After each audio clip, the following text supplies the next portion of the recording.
Good evening, everybody, and welcome to low-powered tin top day at the GSRC. It is, of course, Wednesday night, and that means we start off with the production cars, and then we'll follow that up with the GT4s live from Circuit de Spa-Francorchamps.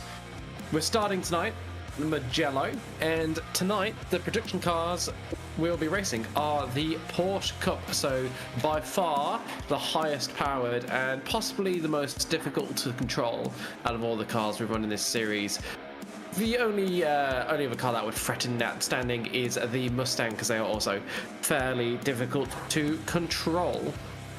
I'm Liam Banks, alongside me is Daniel Saar, providing the production and co-coms as always on a Wednesday night. Apologies that we couldn't be here last week, sometimes real life gets in the way of these things, but we are back here tonight, and hopefully we'll be here for the following 3 rounds as well to take you through to the end of this season.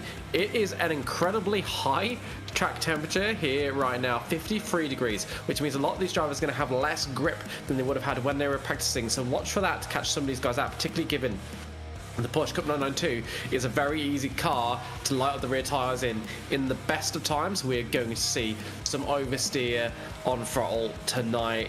Air temperature is 27, so that track temperature might just head downwards as we go through the race. In particular, it might be a bit lower for the second race. That's because we have a sprint race format for the production cars tonight, which means we'll have a 15-minute race 1 followed by a 25-minute race 2 with a reverse grid top 10.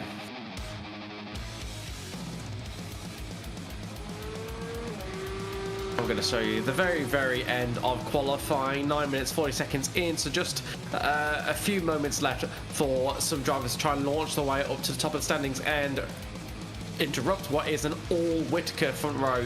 Brett Whitaker ahead of Chris Whitaker, with Ellis in 3rd place and Lavis up there in 6th. That's good to see.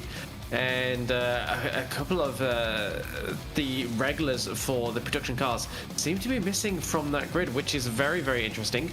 And with qualifying, however, we can tell you the final standings of qualifying. It is, of course, all Whitaker front row. Brendan Whitaker ahead of Chris Whitaker. There we have Stuart Ellis in 3rd, Ben Woods in 4th, with Anthony Adshead and Adam Lavis behind them on the 3rd row.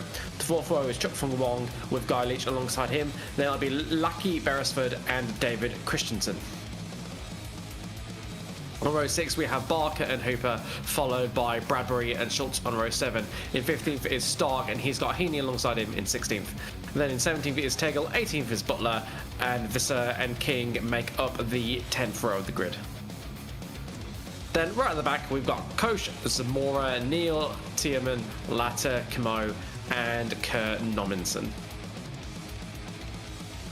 Fairly healthy grid, 27 cars. We've had fairly regular numbers in the Production Car Cup, but some of the names change week to week. A few of the big names in Championship missing out so far, and waiting for the last cars to take their grids. I was a bit worried there because there was neither Whitaker on the grid, and you wouldn't want to waste a top 2 qualifying position. Should be good watching these guys, but they battle each other very hard, because sibling rivalries are, as always, some of the most intense rivalries in sport. And we'll just hear the engines quietly tick over as they get their race briefing, and very soon we will get underway.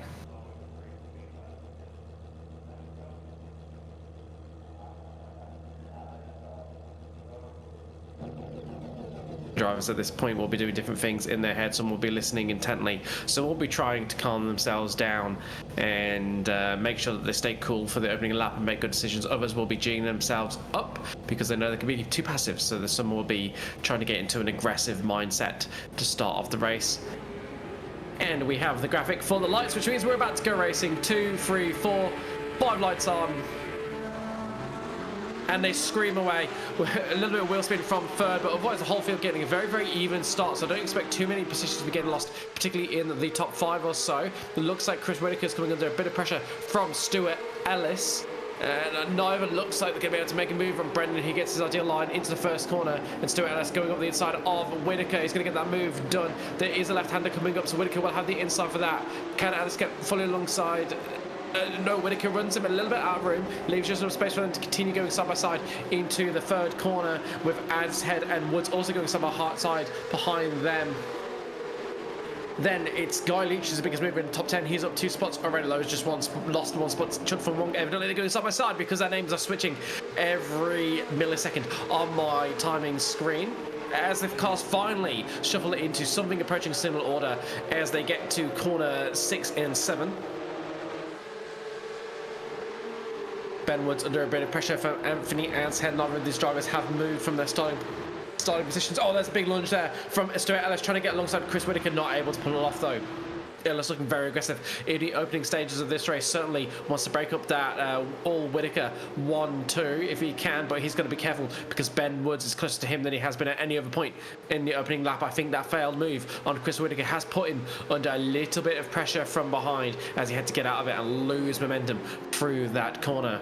Further down the field, there's been impressive movement from Ryan Tegel and Phil King, who are up 4 and 5 places respectively in 13th and 15th spot. Brett Barker finds himself now in the top 10. He's up 3 from 11th to 8th. Jonathan Hooper is an interesting one. He's down 8 positions, so he's had an absolutely shocking start from 12th to 20th, and that is a name that anybody who has watched the Porsche Cup in previous seasons will recognise as being fairly handy in a Porsche Cup car. So it's interesting to see him so low down. I expect he will provide some fireworks a bit later on as we stay on board with Guy Leach, who tries to earn back 8th spot from Brett Barker. See, he's not getting much of a slipstream down the straight as they get towards the end, maybe getting a tad, but not much. So I wonder if Brett Barker is running with a little bit less downforce, and that looks like that's Ben Woods going wide. It certainly is. He's lost positions to Ad's Head, Fung Wong and Lavis, so he's down in 7th place. No, he's just earned 6th place back from Lavis. I expect that is going to swap and change a bit because Lavis is very good behind the wheel of just about anything that he drives.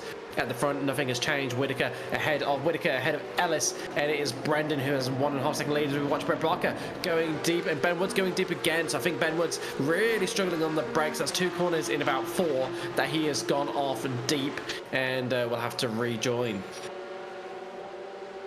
Brett Barker, a beneficiary there though. He's in 8th place. Guy Leach actually got past him back into 7th, and then the 2 of them gained a position. So Barker stays the same, and Guy Leach is up 2 into 7th spot where he was down 9th a few moments ago.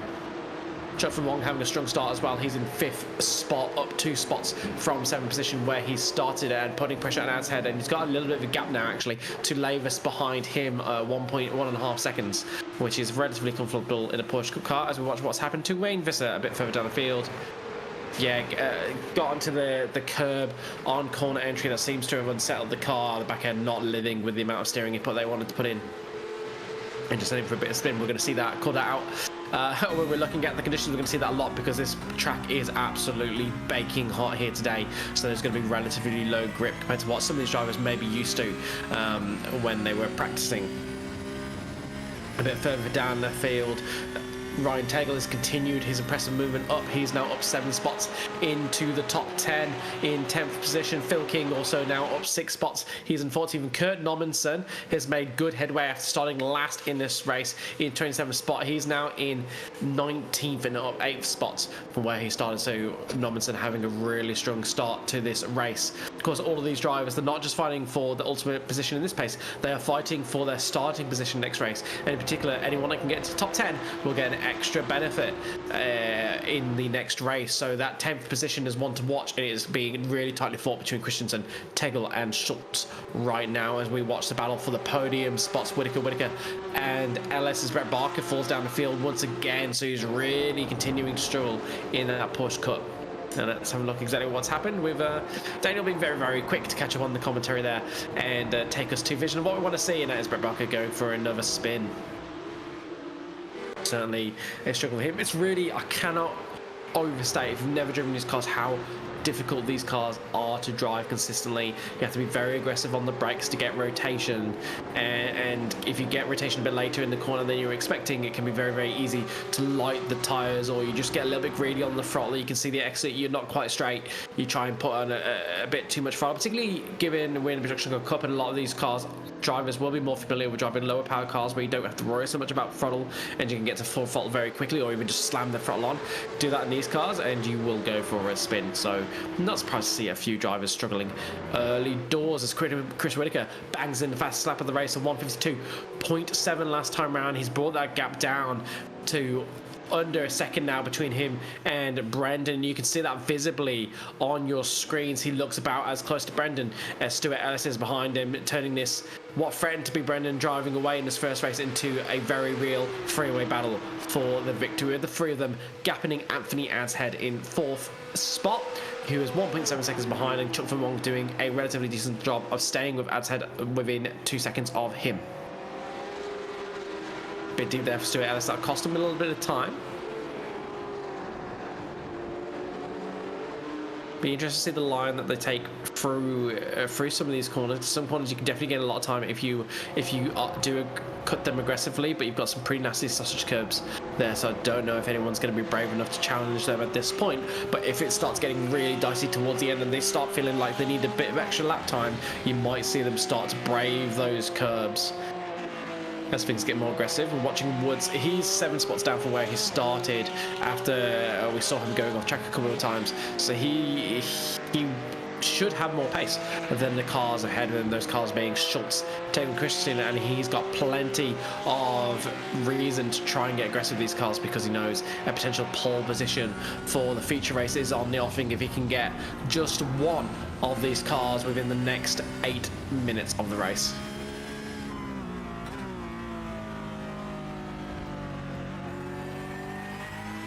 Being very patient behind Schultzy there. You can see on the entry to the first corner that he was expecting to carry a little bit more speed. Looked like he thought about even diving down the outside for better off it. He's just sticking behind Schultz, braking early, coasting in, making sure he doesn't put any dents into the back end of Schultz, because Schultz will not appreciate that at all, and neither will the stewards. And just waiting for his opportunity. He knows he doesn't need to make the move right now. He's got time on his side with 7.5 minutes remaining, which will be around and about another 4 laps as we are at the halfway stage of this, the first of 2 races in the Production Car Cup, the 25-minute feature race, still to come in about 15 minutes time.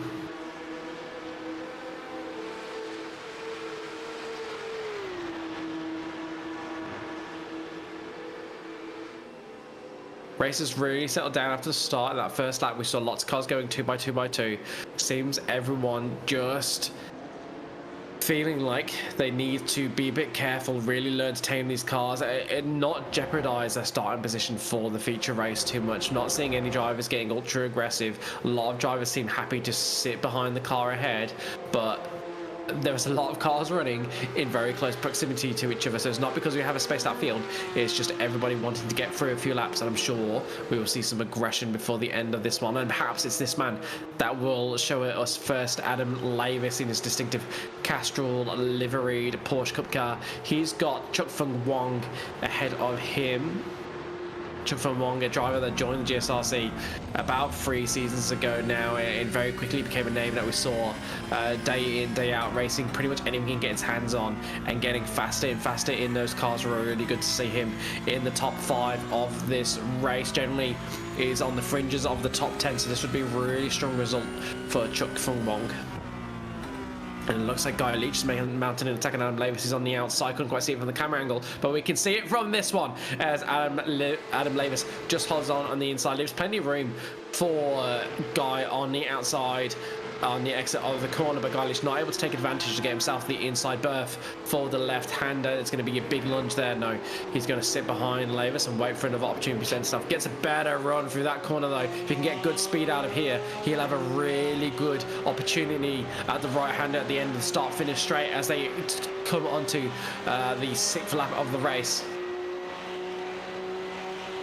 Yeah, because him closing now. He has to make a decision. Do I expect Lavis is going to open up the gap, or do I go left? I go left. I've got the outside. It's a harder overtake, but it's the only option available to me because of the defense from Lavis. Goes deep. He's going to try and cut back a little bit, but he's gone too deep. Lost too much time. So there is a very distinct difference between going deep and getting a cutback versus just running out of road and coming a bit too deep. What we saw there was him going too deep, not able to get the cutback, sacrificing too much time. You could tell because he maintained that outside line throughout the entirety of the corner. Generally, if you're going to go for the cutback, you actually brake to a slower minimum speed, but you get your rotation done quicker, because obviously the slower you're going, the faster you can rotate in general, and then you get on the throttle earlier, hoping that offset between your speed and the speed of the car ahead is going to become an overlap before the end of the straight, and then you can effect your overtake at the next corner, or even if you do it really well, part way down the straight. But Gali's not able to pull it off and then make a mistake in the next corner. So he's dropped right off Adam Lavis to almost a second behind. As we cut down to a bit further in the pack, Phil King, who we've mentioned, having a brilliant race, up 7 spots from 20th to 13th. He is under a lot of pressure now to maintain that 7-spot advantage. He's got Lucky Beresford right behind him, and then it is Philip Butler, the last car in this 3-car queue. 2 light blue cars. So the middle light blue car is Lucky, the light blue car at the back is Philip, and the predominantly white car ahead is Phil King. On board now with Philip Butler at the back of the queue. They've got a bit of a gap to Greg Heaney behind, but they can't afford to battle too hard, because otherwise they will invite Greg Heaney into this battle, and that is not something any of these 3 drivers will want to do. They also know there's not much ahead of Phil King. No one they're going to catch, because Phil King is 6 seconds behind Chris Stark in 12th spot. So no need to make a move right now. No need to slow yourselves down and perhaps bring more cars to this battle. Get yourself to a position where you know it's between the 3 of us, then make your moves and get ultra aggressive, which will be in a couple of laps time, I believe, if the drivers are thinking smartly about this. But they are racing drivers, and no racing driver loves anything more than an overtake and to go as fast as they can. As we watch Stark going off the road, that was the car that you saw briefly on your screen in the gravel. He is down to 16th spot now as he attempts to rejoin. Is he going to get helped around? This is Aiden Schultz. Oh, actually sending himself to the inside. Handled it really well. Would have been very easy to spin the car there. So he got caught up a little bit behind the car ahead. I think it might have been Ben Woods ahead of him. And just struggling to know, do I touch the brakes a little bit? I feel like if I touch the brakes, I'm going to spin round. How do I avoid the car ahead? And they sort of look like they made a little bit of contact and actually sent him up. And then that's Chris Stark being sent round.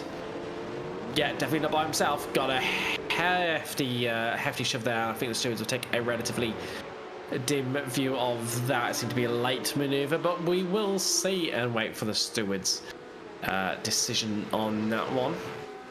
As we cut back to the battle for the podium spots, Brendan Whitaker has cleared off at the front. He's got a 2-second gap now, so it'll be a mistake from him required to bring these 2 back into the victory contention, but there's still plenty of reputation on offer with that 2nd place finish in the sprint race up for grabs for Stuart Ellis. If he can make just 1 overtake in this race. He started in 3rd, he's still in 3rd almost the entirety of the race. He has been in 3rd. He challenged Chris Whitaker early on, was not able to make the move stick, and since then has just been looking at his rearview mirror. He could probably draw it from memory at this point if he really wanted to, but that's not what he wants to do. He wants to get a view on the front of Whitaker's car, and that will not help him. That might be game over in the battle for 2nd spot. He's now going to need a mistake from Chris, you would imagine, to be able to climb into 2nd. As we cut back to Adam Lavis, who's still behind Chuck Fung Wang, driving a very measured race in 6th spot, which is decent for Lavis, but we do see him challenging for the podiums every so often.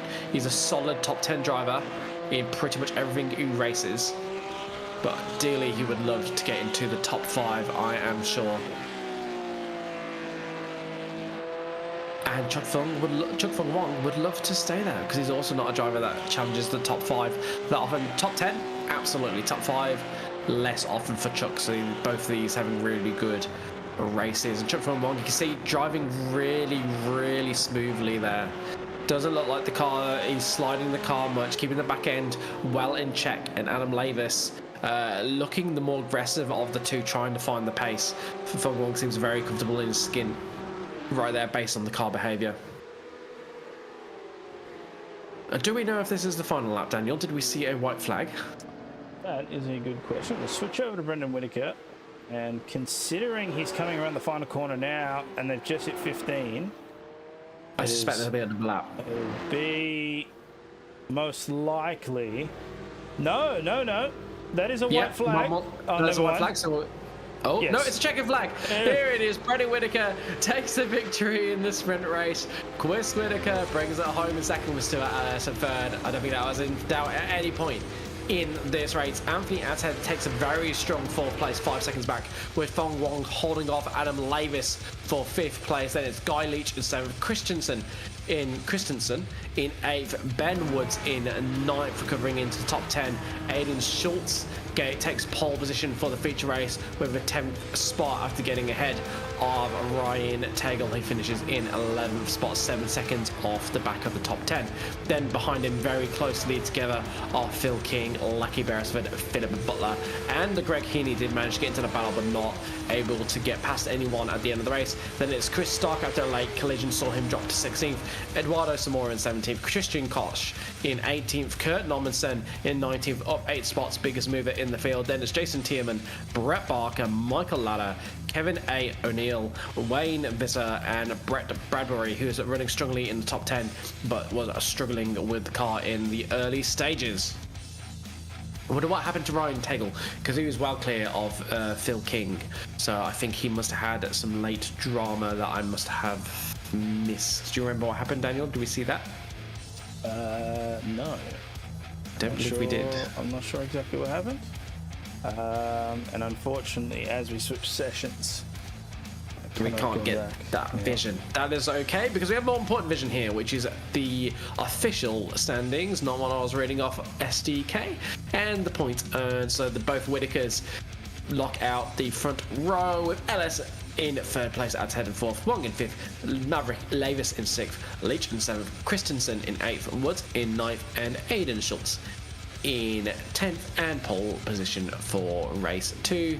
Then Tagle, King, Beresford, Butler, Heaney, Stark, Zamora, Coach, Normanson, and Tierman in the top 20, with all drivers taking home some points for their efforts, because this is not Formula 1. We don't only award the top 10, we like to award points much of the way down the grid because we have much bigger fields. If you've been watching the GT3s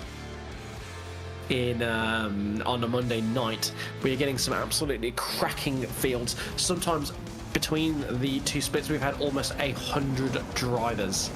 100, which is absolutely insane. We've had numbers over 40 in the server, which the producers aren't super fond of because it means their computers absolutely cook trying to bring you vision on what's happening. I'm sure the drivers' computers absolutely cook, although they can turn down the amount of cars that they can see on screen at any one time to help them out, whereas obviously we can't really do that in production. We want to show you everybody that we can, otherwise it's going to look a bit odd.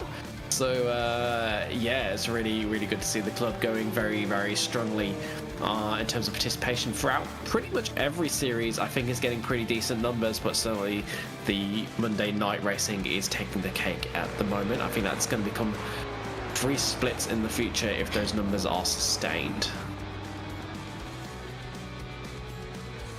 As we just watched some of the drivers have a bit of a warm-up, so this is a bit of a gap in between the sprint race and the feature race. Gives the drivers a chance to just reset their brains, think about what they're going to do in the future, change their setup if they really want to, although that's a dangerous game to play. Make sure they've got that fuel level absolutely correct.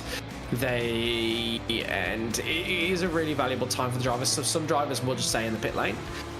They might even get out of the rig, go walk around, stretch, whatever helps them perform better in the feature race is what they will be doing if they are self-aware enough to understand what they need.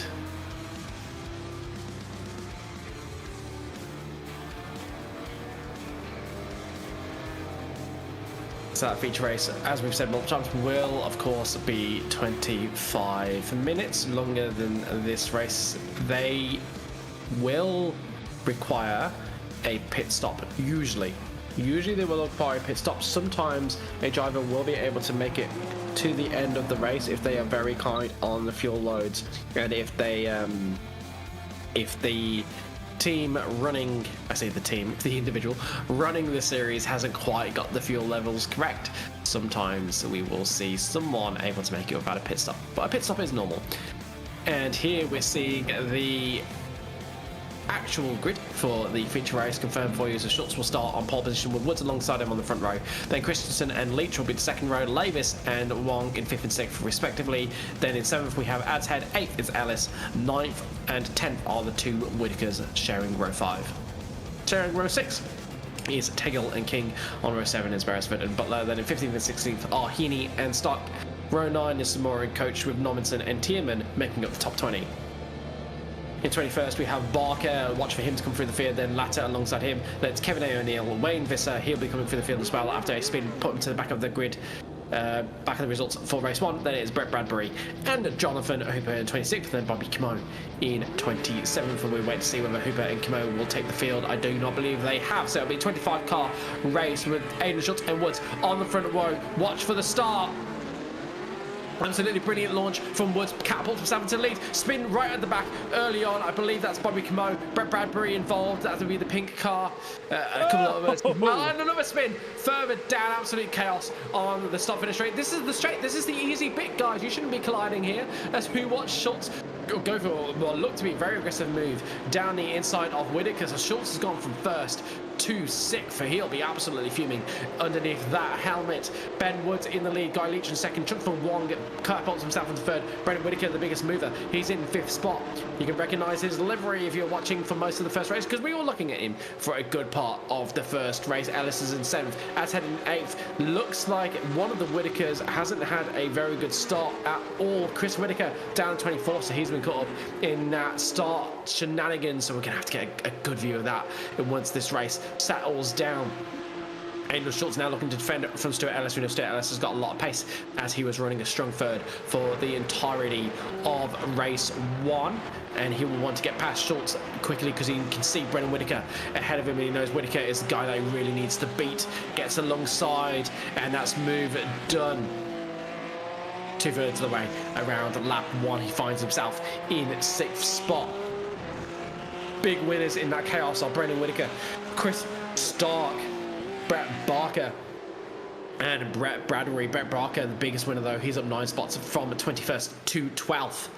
Just goes to show, even when you know you've got a poor starting position, you should definitely run the race because you never know where you're going to be. At the end of the first lap, Brendan Whitaker launches a move on Alan Lavis down the inside. Lavis isn't going to fight this one too hard, is he? Oh, he's going to try and hold on around the outside. No, not able to. Whitaker with too much pace on the inside there and gets himself into 4th spot, up 6 places on lap 1, but a little bit of a gap between him, Woods, Leach and Wong ahead of him. Now let's have a look and see if we can dissect what happened on the start.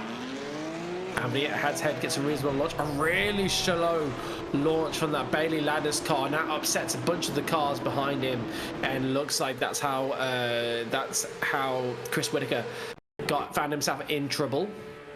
So who's that having the bad start? Here we're going to focus on Bradbury.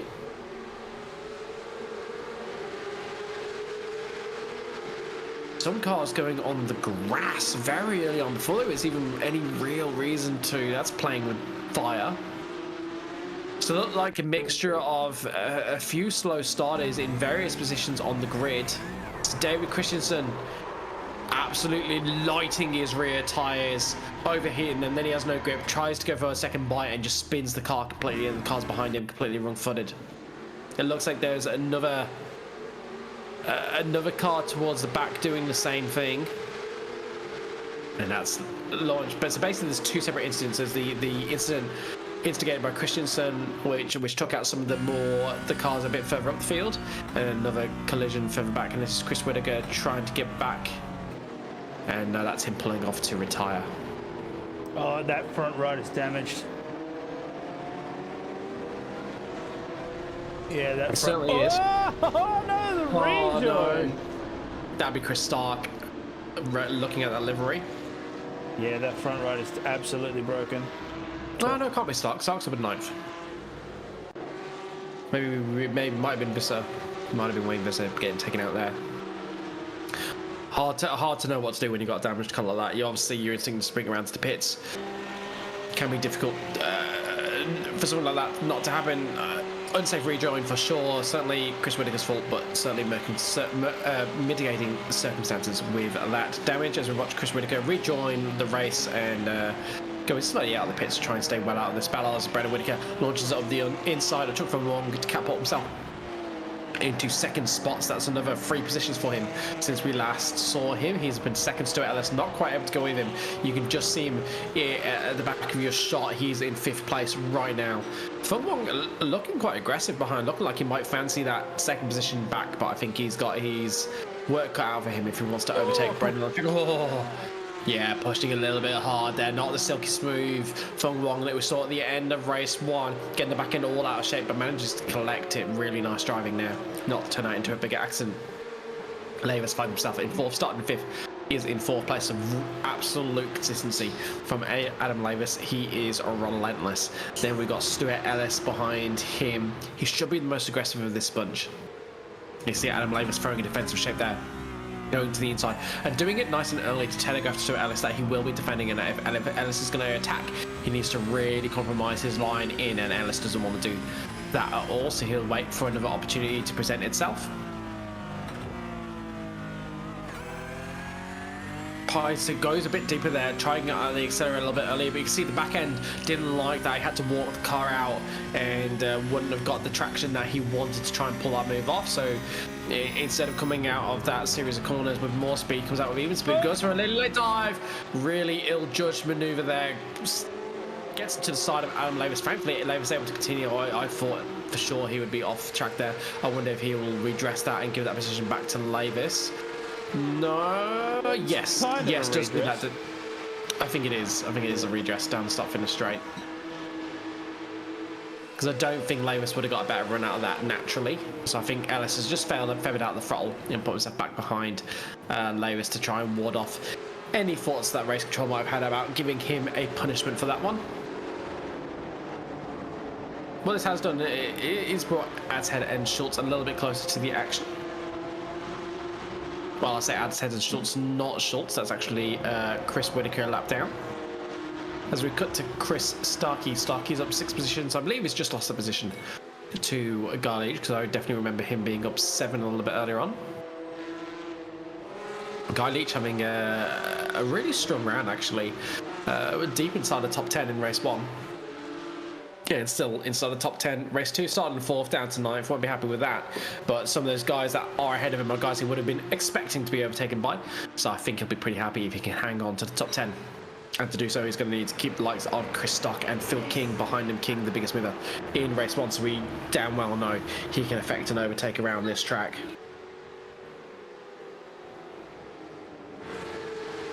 Brett Barker, however, the most successful overtaker in this race so far. He's up 13 spots into 8th place at the moment. 3 seconds behind Schultz, who's got his work cut out to make another overtake this race, and he has got Guy Leach and Chris Stark right behind him as we look on board what Anthony had said. And now we cut to replay to see what happened to David Christensen, who was the instigator of that Stark mayhem. Not really his fault. You know, he didn't do anything wrong. He was trying to get a good start, just a little bit of rear tyres too much, but that mistake caused a heap of carnage behind him. So I'm sure he'll feel suitably awful about that, but these things happen in motorsport. Lighting your tyres off start finish line is obviously very, very common, as we watch Brendan Whitaker take a commanding move for the lead of the race. Not really defending for Woods, to be fair. Not much could have done about that. Brendan Whitaker got a better run onto the straight, utilised the slipstream, and then was well ahead of Woods before they even got to a corner. Chuck Van Wong losing in position to Adam Lavis there. So Lavis finds himself in the podium positions 8 minutes into this 25-minute race. It's going to be hard for him to stay there, but he'll be hoping right now that Feng Wong is able to defend from Stuart Ellis, because he knows the pace Ellis has got. He'll know what the result was from race 1. You'll know the drivers that he thinks he can get behind, and the big drivers that are going to be a struggle. Stuart Ellis definitely ranks in those drivers that's going to be a struggle to keep behind. And for Lavis, he's 1.7 seconds behind Ben Woods. It's certainly keeping up with them. Eamon's 40 in to be within 2 seconds. That indicates a very, very similar pace between the cars. I mean, look at it, it's lap 5, right? So if we take 1.5 seconds, let's say, that's 3/10 of a second a lap difference. Not huge, certainly within the bounds of the amount that most of these drivers' lap times will be fluctuating by lap. But certainly he'll probably be looking more in his mirrors than ahead of him. And so far, Feng Wong absolutely doing the job that he wanted. You can see Lavis just pulling away a little bit from Feng Wong on our camera, and Feng Wong staying ahead of Ellis. So just backing him up into the cars behind him, which we absolute diamond to Lavis ahead. We cut now to Stuart Ellis as he attempts to get past Chuck Feng Wong. There's the effect of the slipstream. Pulls out to the outside. See how late he waited? He was waiting to see whether Feng Wong would move over to the outside to take the normal racing line so he could take the inside. Couldn't wait any longer, didn't want to check up his momentum, so he's going to go for the up and under in turn 1, but what that does do is put you on the outside for turn 2, which is very difficult to do. But if you can stay around the outside here, you then got the inside for turn 3, and that is how you make a manoeuvre in the opening series of corners at Mugello. Has head got greedy on the throttle. He saw an opening, thought he might be able to put himself alongside Feng Wong, and instead walked his car out to the outside. Did well not to turn it into a spin, but lost himself a heap of time and finds himself still in 6th spots with Schultze behind him in the BWT liveried Porsche Cup. A throwback to the old Racing Points, and to be fair, many other liveries in racing. BWT, a very active sponsor in motor racing circles. It's a shame they couldn't get Alpine to make a better livery this season, but I digress. We continue to watch this battle between Feng Wong and Ad's Head, which is Feng Wong and Whitaker. Interesting to see what Feng Wong does here. Whitaker is a lapped car. He definitely has the right over to unlap himself, but he must make sure he does it cleanly. If he makes contact with Feng Wong, that will be very much frowned upon by the stewards. And you know, Whitaker's in this race for fun now. He needs to be racing these guys because these guys are the correct pace for him to be racing. So it'll be interesting to see what Whitaker does. At the moment, he's just sitting behind Feng Wong, letting him know he's there. If I was Feng Wong, I would be tempted to let Whitaker past, honestly. You don't want to lose time defending him, but we'll see what Feng Wong does. Moves over early, telegraphing that he's going to leave the inside for Whitaker. Is this him letting him through? Yes, it is. Yes, it is. So Chris Whitaker finds himself ahead of Feng Wong, but still in 23rd place in reality. But he'll be looking at this race, ignoring his crash and seeing where he can get crash corrected. So it's fair to say crash corrected, he'd be in the battle for the podium. But this is the actual battle for the podium. Stuart Ellis and Adam Lavis. Stuart Ellis getting a much better run out of that corner. It is a right-hander up ahead, but he thinks better about going for a dive. He's already had contact with Lavis, does not want to do it again. So I feel like he won't go for a manoeuvre. That's absolutely clean, particularly not this early in the race. We're just approaching the halfway stage, 5 seconds away from it, to be precise. In this 25-minute race, and there will be a bit of fuel strategy in this race, so there'll be plenty of opportunities for him to get past Lavis, as long as he is patient, as long as he doesn't make any mistakes, and he leaves onto any opportunity that does present itself.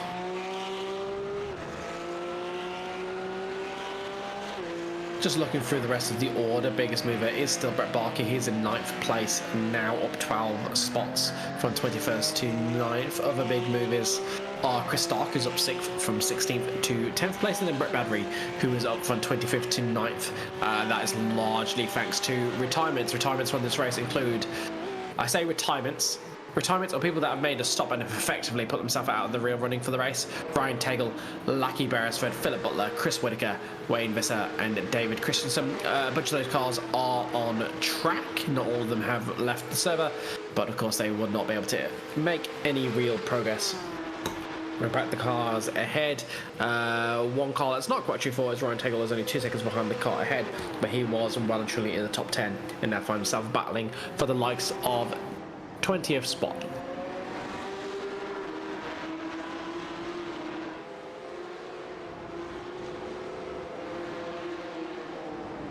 So, when do we think we're going to see the first stops, Daniel?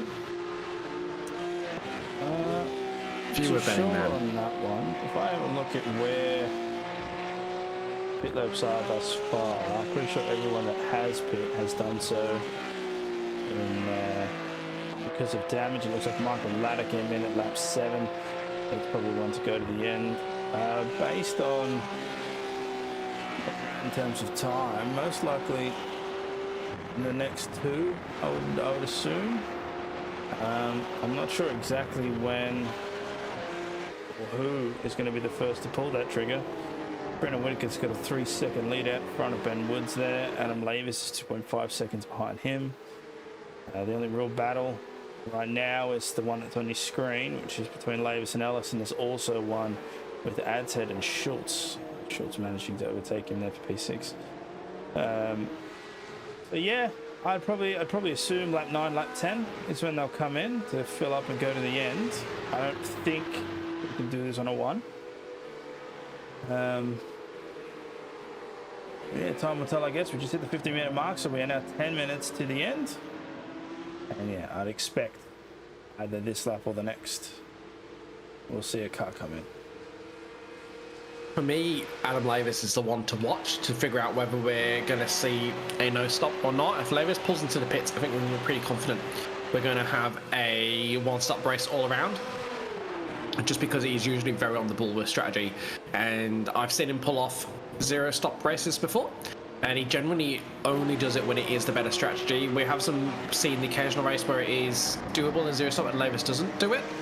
But generally, in those cases, the zero-stoppers haven't necessarily got the result that not stopping would generally get you, because they've had to sacrifice too much pace to do so. He has, however, lost the podium position to Stuart Ellis. Stuart Ellis able to get by cleanly this time, not addressing the position, and can now set about chasing down Ben Woods for second place, so they can finish behind Brendan Whitaker for the second time tonight. Brendan Whitaker having a brilliant race. He's got to the lead early on, hasn't looked back. He's built a 3.7 second buffer to Ben Woods, a 6.5 second buffer to Stuart Ellis. Looking like pit strategy or a mistake, the only things that can undo a victory for Brendan Whitaker in the feature race, and of course a double or the event. Stuart Ellis needs to be careful here. He's got Chris Whitaker behind him and Chuck Fung Wong in that pink car that's going very, very squirrely out of the left-hander there. Only a second back. So if he lets Chris Whitaker through, he's almost certainly going to put himself under pressure from Fung Wong. So he may have to defend from Whitaker for a little while here, and otherwise he's going to be looking backwards instead of forwards, and that is not how you want to drive as a racing driver. Most of the field quite spread out at this point. Most of the gaps below 2 seconds, but over 1 second, so not many drivers in immediate attacking vicinity. However, Kurt Nobbinson has just effected an overtake on Eduardo Zamora to leap himself into 13th spot, and he may be able to start dreaming about a top 10 finish. It's probably a little bit ambitious given Tristan Koch in 11th. He's at 12 seconds behind Chris Stark, who has just become the first driver to make a scheduled pit stop. So this is a pit stop without any damage, without any reason for it that we know of. And Tristan Koch also comes in, so we're about to see the strategy play out. It's quite late into this race, lap 10, 17.5 minutes into the 25-minute race. So they only need to go an extra 3 or 4 laps to be able to get all the way to the end. Call it maybe 4 or 5 laps. So we might see a driver or two give it a go. We'll have to wait and see how many cars pit the next lap, only for this lap, which tells me it is quite early to do so. It's certainly not a pit stop because they're out of fuel. I think otherwise you'd see all the other cars that are running flat out also pitting. Interesting to note, Chris Stark coming out in 12th after taking his pit stop, and Ryan Tagle in 13th has also done a pit stop, but he did it on lap 2, so he may struggle to get to the end depending on just how long these tanks last. If he can get to the end, he's not in a bad spot to maybe get in the back end of the top 10, being in second place of those that have made a pit stop. Most guys in 16th down for those that have made a pit stop. Just watching Brendan Whitaker for a while. We haven't seen much of him because he's been too far away from second for us to view him from their camera. 4.8 seconds in the lead. He's grown that gap by a second in the last couple of laps. So he has been building a gap so that he can take a pit stop. Looked a little bit cautious on the entry there, not wanting to risk getting a speeding penalty. Now he just needs to stop on his marks. You suspect the mistake in the pits is one of the only things that could undo this victory. Stops on his marks perfectly. Now just needs to leave the pit limiter on to make sure he doesn't speed on the way out. And indeed, he's on his way out before anybody else has even stopped on the mark, such is his advantage. Ben Woods, Adam Lavis, Aiden Schultz took from wrong out of the outside. Guy Leach, Brett Barker, all diving into pit lane. I think everyone's going to be in on this lap, which spells trouble for those that pitted on lap 1 or 2, because there's about 3 laps remaining in this race, potentially 4, judging by the timer. So they may not make it to the end and may have to make a second pit stop, which would absolutely ruin the races of Ryan Tagle and Lucky Beresford, to name a couple.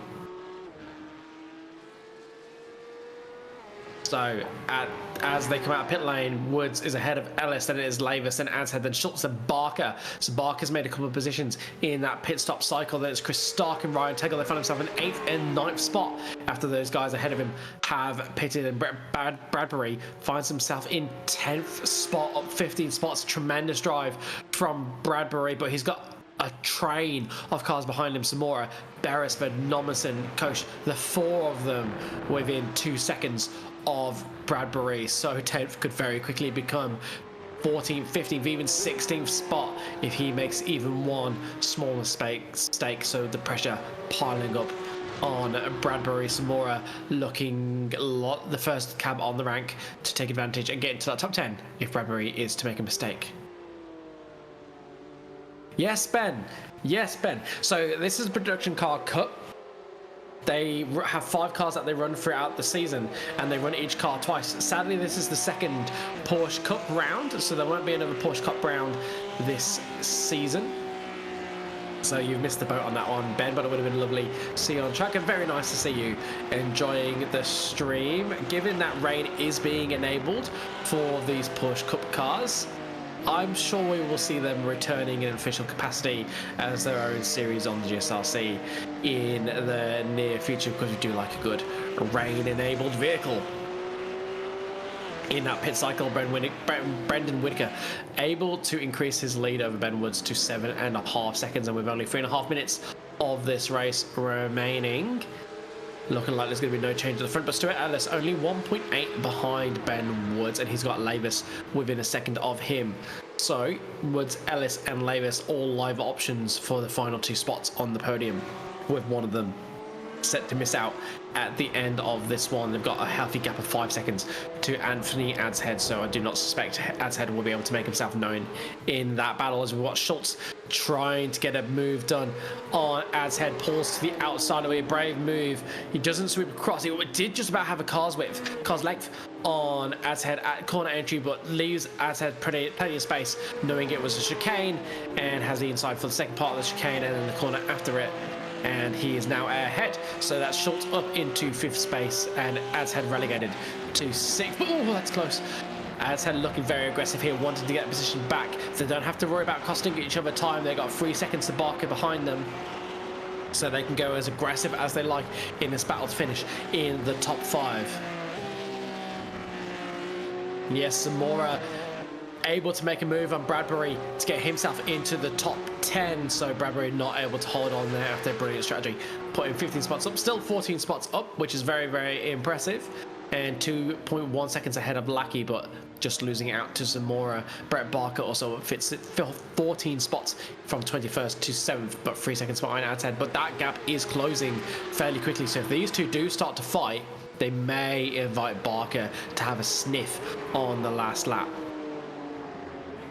And Schultz not troubling that apex, but won't cost him too much speed. That was harsh. It was like half a meter out from the apex. That's still pretty good. That's still pretty good. Very difficult corner, the last one here. Look at the slipstream effect for Ad's Head behind him. It's going to pull to the outside, but Schultz making it clear he's going to defend the inside into corner 1. So Ad's Head will need to hang on around the outside and make sure he's alongside for the second corner. No, Size is going to go for the up and under instead. Does it well? I think that's one of the best up and unders we've seen into corner 1, but no one's been able to pull off that move yet, and Ad's Head not able to break that train, has to settle back behind Schultz for corner 2 and 3. As we are on what I think maybe the last lap of the race, can we have a Barney check for the white flag? We can. Let's see here.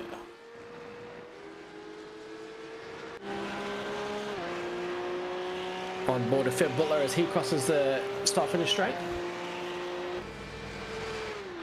Yes, there is a flag waving there. This is the final lap of the race. Last chance for anyone to make a move. Don't pull an Esteban. Pull an Esteban. Yeah, mate. Which incident are you referring to? He's hit teammates 6 times. I mean, 6 times in his career. Monaco 1 was just it was absolutely egregious. I don't know what he was thinking. Honestly, it was atrocious. Not on your teammate. If it's not your teammate and you go for that move, you know what? I forgive you. But on your teammate, that's just pure stupidity.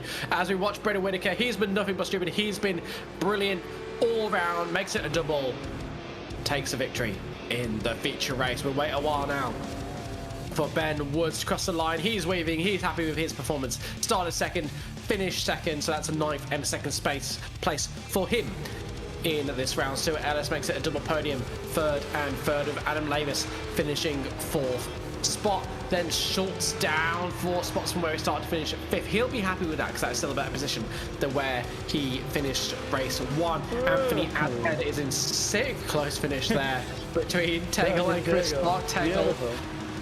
Tegel losing out by 0.04 of a second, but still in the top 10. Zamora. Bradbury's right there on the cusp. This is side by side as well. Bradbury and Zamora. Oh, jeez. I believe it's Zamora, but we are seeing 0.00 seconds between them, so we will have to wait for the official classification to be sure. Cannot split them by the naked eye. So, to run through the finishing order, Whitaker ahead of Woods, then Ellis, Lavis, Schultz, Adhead, Barker, Stark, Tegel, and Zamora.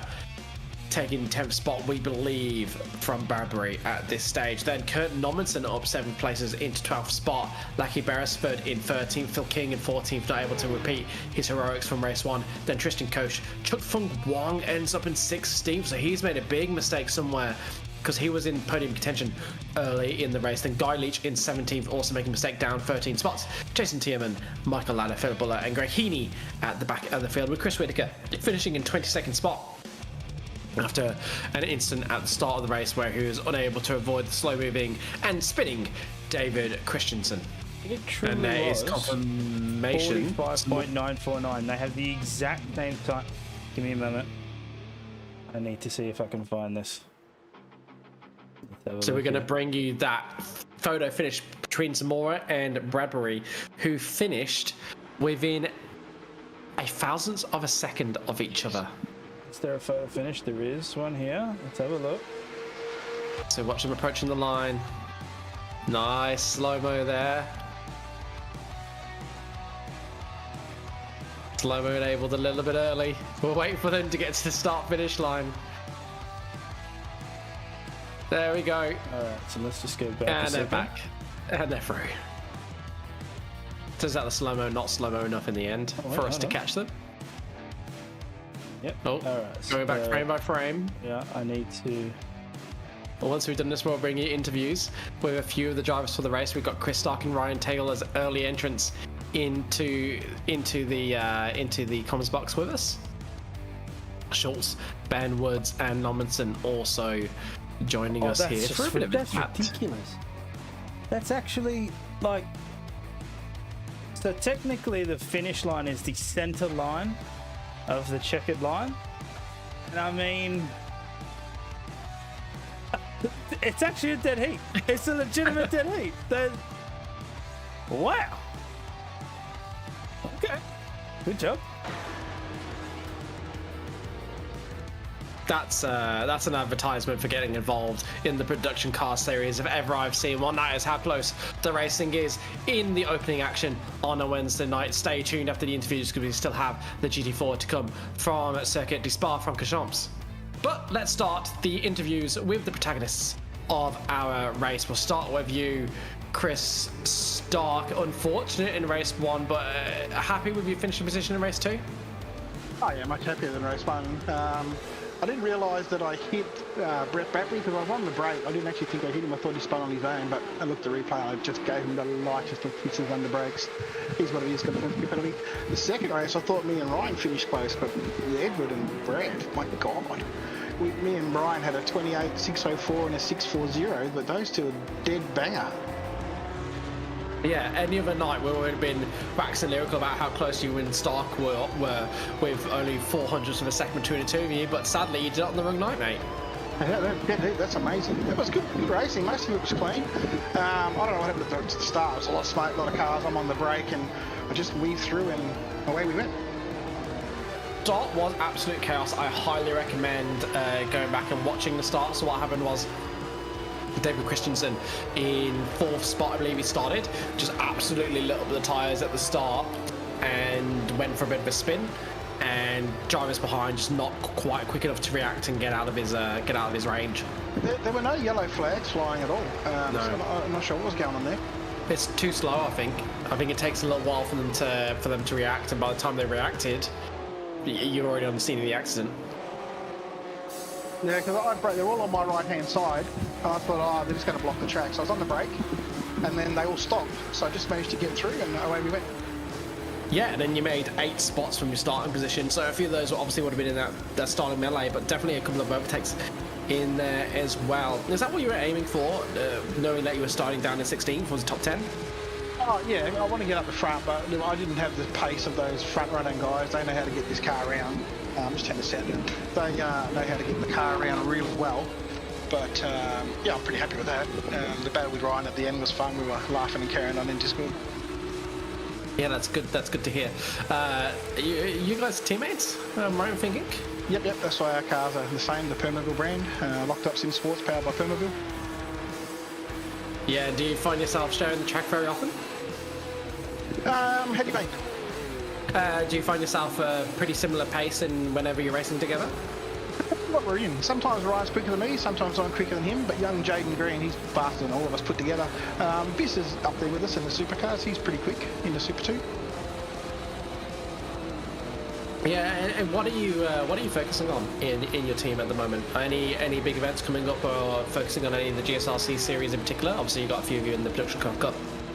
I'm liking the production car. It depends on my roster. I'm loving the V's. I enjoy the Super 2. Obviously, I plan the season out for that.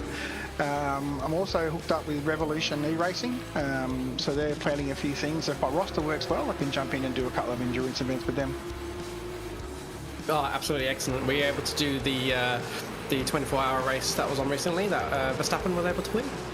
Sadly, no. I was sitting at my computer at work on night shift. That is a very, very sad story. Very sad story. But not a sad story tonight with that recovery in the feature race. Thank you very much for joining us in the commentary box, and good luck with your racing for the rest of the week. We'll move on to your teammate now, Ryan Tegel. Good evening. Some really good battles out there, and I think I remember right, you made a bunch of positions in race 1. Yeah, so like I said last time in the Porsches, it's just not my forte, and I basically jumped on tonight after having a big dinner, and I've just gone, oh well, let's just get a couple of points so I don't have a drop round. So I jumped in, qualified in 17th or something, and then just kept making positions. I had Greg Brooks, who unfortunately couldn't race tonight, but he had him in my ear, just being my bit of a race guide as I was cruising along, made up tons of spots and just got unlucky and had a spin on the penultimate lap, putting me back into 11th. So I didn't get the top 10 swaps. I started in the 11th in the feature, and then yeah, just a big incident off the grid, which I actually was under investigation for. I'm going to pop my head into race control after this just to see what exactly is the go there, because in my own defence, all I did was try to avoid all the carnage. I just saw carnage to the left, I went right, and next minute someone's come across the track and I've T-boned them. So I'm not too sure what the ruling will be on that, but yeah, and then I just fought my way back, and Starkey and I on the last lap we had a photo finish of our own, being only 3 milliseconds from each other, and then I jumped into the commentary box and there's one even closer. So it must have been some awesome racing tonight. Yeah, there certainly was. Up and down the field, there's a pretty tight battle for the top 10 for most of the race, and then there's a good battle for 14th going on. And it was quite good, particularly in race 1, because the Whitakers and Ellis were all very close together for the entirety of the race. So even though that never really popped off, it always seemed like it might go ahead. So you've been racing a production car. Have you been racing production cars all season? Yeah, so I'll let you just finish. I just noticed, I think you took a bite to eat or something, so I'll let you swallow. But I didn't have my dinner on the table, teasing me in front of me. I'm sorry, I didn't talk long enough. Obviously, I do take over some of the talking sometimes, so I'll let you have a couple of bites, mate. So yeah, so I raced in the supercars on Monday. I got fortunate enough that I could sit in that race, and then the one I've been focusing on is the production car, simply because I'm pretty good in the old school Mustangs. I'm pretty good in. Actually, I haven't raced TCR this season yet because I had a few weeks off, and then and I like the GR86s as well. This is just the only car really that's my real thorn in my side. So I'm just glad that I managed to finish in the top 10 in the last race. Yeah, and 7 rounds in, do you have a finishing position in the championship in your mind? I can't remember where I'm sitting in the championship positions. I think I'm in about 10th or 11th or 12th. So if I can get above the top 10, I think I'll be pretty happy, because I had some weeks. I was travelling in Japan for a couple of weeks there, so I missed about 3 races. So if I could finish in the top 10, I think I'd be pretty chuffed with that. Yeah, particularly if you missed 3 races, so you've got 1 race that can't be a drop round. That'd be your stellar performance. But even knowing that, I think I may have even missed another race in there. So yeah, I think in total I got 2 rounds that won't even count to my points. Yeah, the top 10 would be absolutely phenomenal return. So best of luck for you in that. We'll hopefully have they might have the standings, so I don't want to make any promises. But if not, we'll approach that topic next week when we come back for round 8 of the Production Cup. Thank you very much. Thanks for the broadcast, mate. Doing well. Yeah, no worries. Thank you very much for joining us in the commentary booth. Always lovely to hear your thoughts, and best of luck with your racing for the rest of the week. Thanks, mate. We'll head on over now to Aidan Schultz, who had a double top 10 finish. Pretty happy with that, mate? Yeah, it was a good night of the office. It was all right. Coming in underdone, so little bit same as I, and had a feed and jumped in, and these cars are very hard to tame, so it was good getting a top 10 there in the first one, and then absolutely nuffed the start off the second one and come home with P5, so I'm happy with that. Yeah, absolutely. Yeah, quite defensive performance as well in the feature race. I thought you did really well to recover, because you had not a great start. And fell straight back down to 5th, and then you just maintained it for the rest of the race. I really worried that you might struggle, because it's so hard to like reset mentally when you know you've got a really good opportunity and then the start's not great. So I think like mentally you've driven a really strong race there. Yeah, thanks, mate. It's different. Like when you obviously got enough to start there in the second race, but we sort of had the pace there to be probably around about P8, I think, if we be completely honest. The guys at the front are absolute aliens. Just trying to get my head around the car and stuff, and Woodsy and I were having a good race in race 1, and I thought if I could get the start, I possibly could do something, but it's just about resetting and just running the car to what you could do. I think a couple of guys had a few issues through pit lane, but this car's a hard car to tame, and considering I was down in 18th or 19th in practice, and then to come up in the top 10 in both races, I'm happy with that. So yeah, it's all about getting better. As the night went on, I got better and knew how the car drove, and we all drive different cars every night of the week, and you've got to drive them different with different driving styles, and it was really fun. So, yeah, hopefully it was good racing. It felt like it was good racing, and apologies to Starkey if he's watching the broadcast. I think we got into each other in race 1. But yeah, it was good racing. Had a great time. Yeah, it's really, really good to hear. And what are your goals for the rest of the production car season? Mate, I haven't done a lot of it, to be honest. So I sort of just jump in when I can get a chance. I do a lot of other stuff through GSRC, so obviously trying to do the up-and-comers, running a team at the same time, and just sort of enjoying my sim racing, mate. It's not about results, it's not about nothing, just jumping on with the lads and enjoying the sim racing, supporting the community and supporting a fabulous club which is GSRC, and you know, if we get a good result here and there, then, you know, that's good. Outside of that, we just go racing and we have fun with like-minded people, mate. I'll just finish off by asking if you want to talk a little bit about the team that you're running. Yeah, so I run Quantum Motorsport, so yeah, I've had that for a long time. That comes from my real-world racing as well. Sort of transitioned when COVID sort of came in and just transitioned that to the virtual world, and yeah, we've just got like-minded people, as I said, and some good friends, and we go around and do some racing. We love the GSRC, obviously, but we also focus highly on the endurance racing and do a lot of NASCAR stuff as well. I know I'm a road racing background, but love a lot of NASCAR stuff. I think you called a race the other week or whatever that I was in NASCAR. So, mate, we're just Quantum Motorsports. If you want to follow them or whatever on Facebook, you can do that. But yeah, we're just middle-aged guys having fun and just trying to get amongst it, mate, and live our childhood dreams, as you say. So yeah, we're just having fun. Yeah, for anyone that hasn't raced a NASCAR, it is a lot of fun. If you can get a good lobby and get some good drivers together, it is very different racing, and it is phenomenally difficult. There is so much skill involved in the pack racing. It's so easy to make a small mistake. It's yeah. So if you are listening and you are driving, you never branched out to give it a go. Give it a go.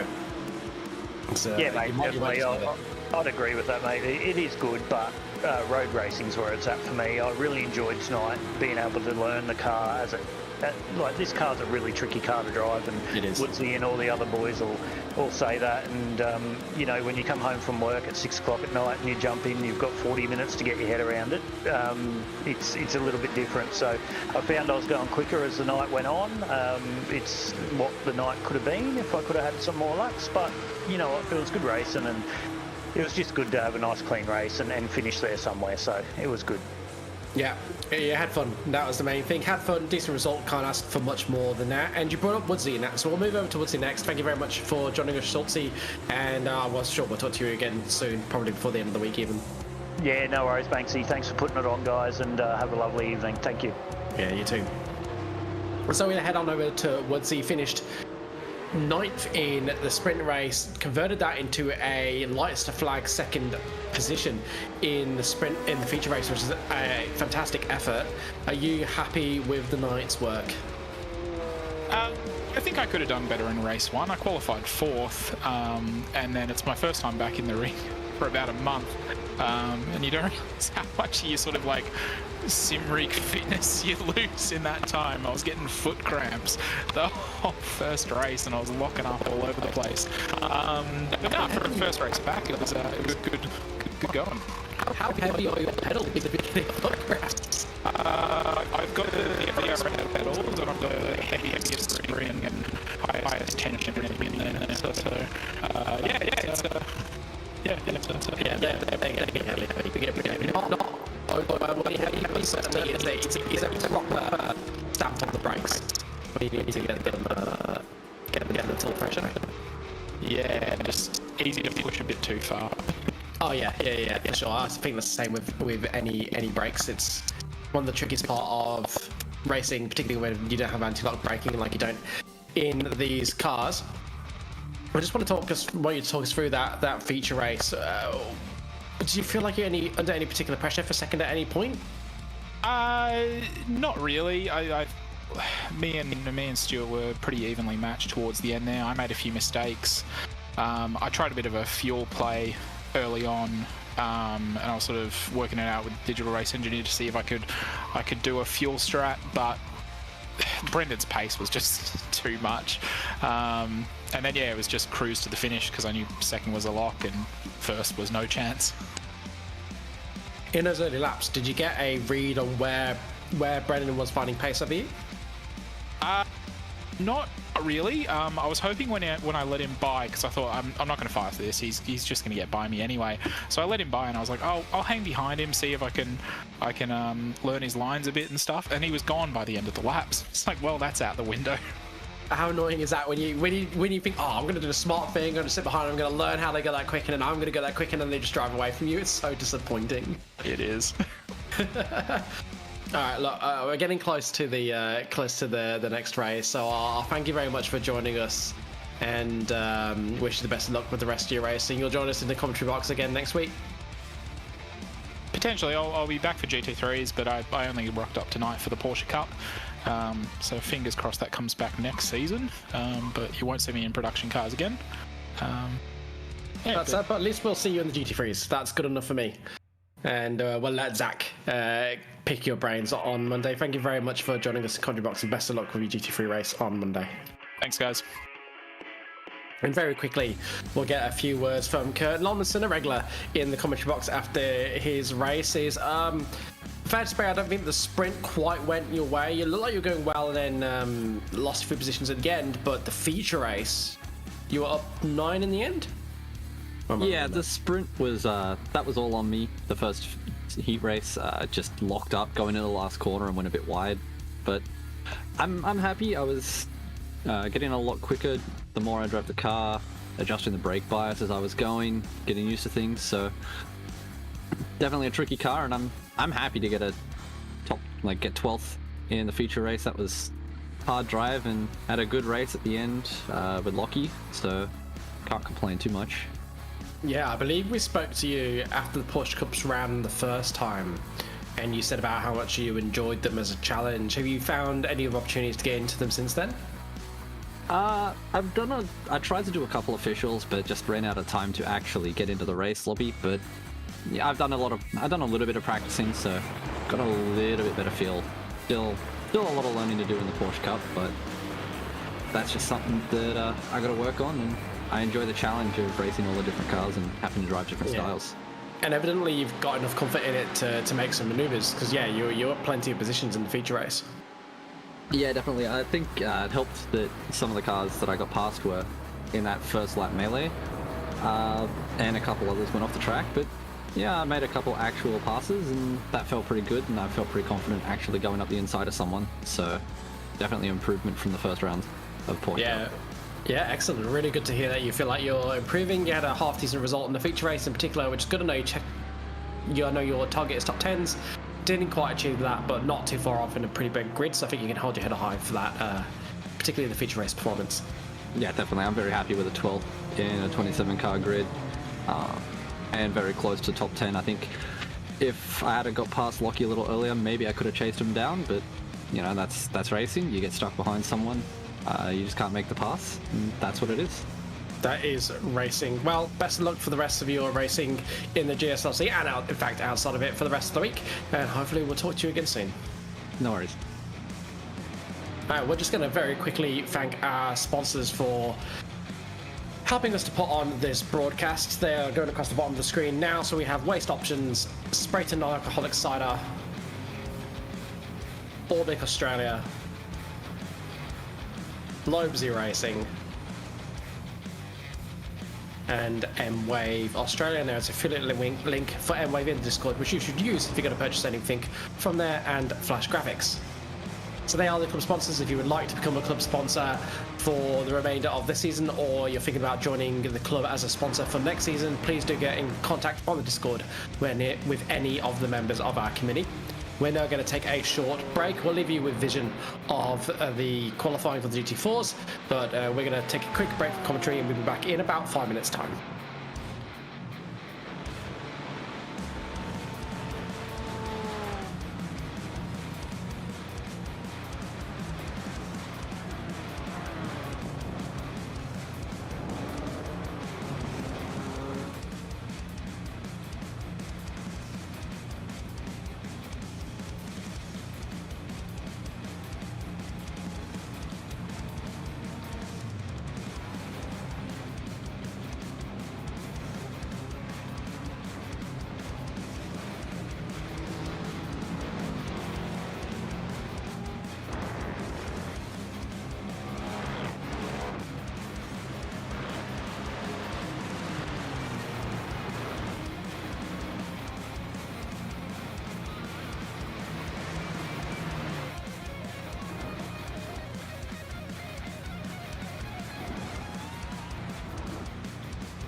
Hello everybody, we're back after a very short break in the end, and we're here to bring you 40 minutes of the GT4 class of 2024 Season B, trying to tame perhaps the most famous track in the world, Circuit de Spa-Francorchamps in Belgium. Absolutely iconic circuit, perhaps the most dangerous circuit still in regular active use in motorsport, thanks to the iconic Raidillon and Eau Rouge complex.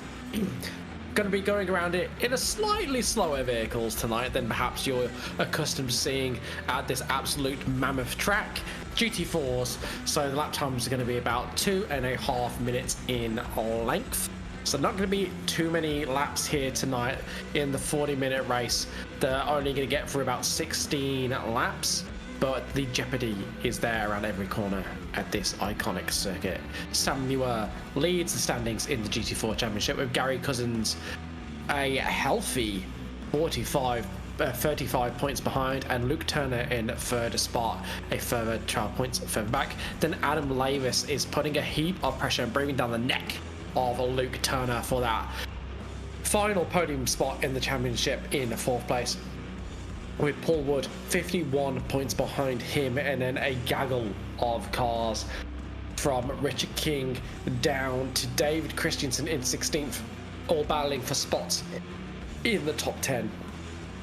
We're getting to the pointy end of the season. None of these spots are secure, but the amount of points on offer is quickly dwindling, so every driver will want to get a strong result here to kickstart their championship campaign if they feel like they're not quite where they should be.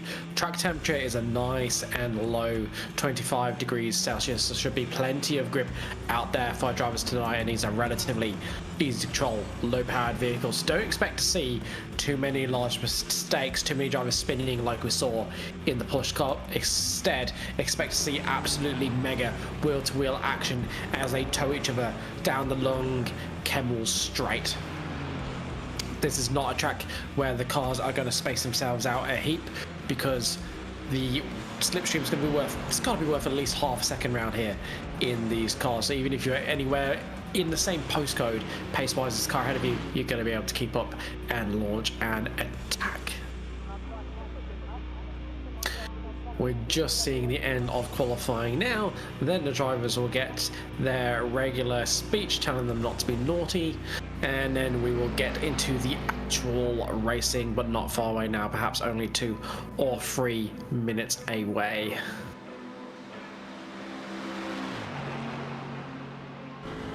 What are you looking for from this session? Looking forward to from this session, Daniel? Do you think there's a particular corner which we'll be keeping our eye on throughout this race?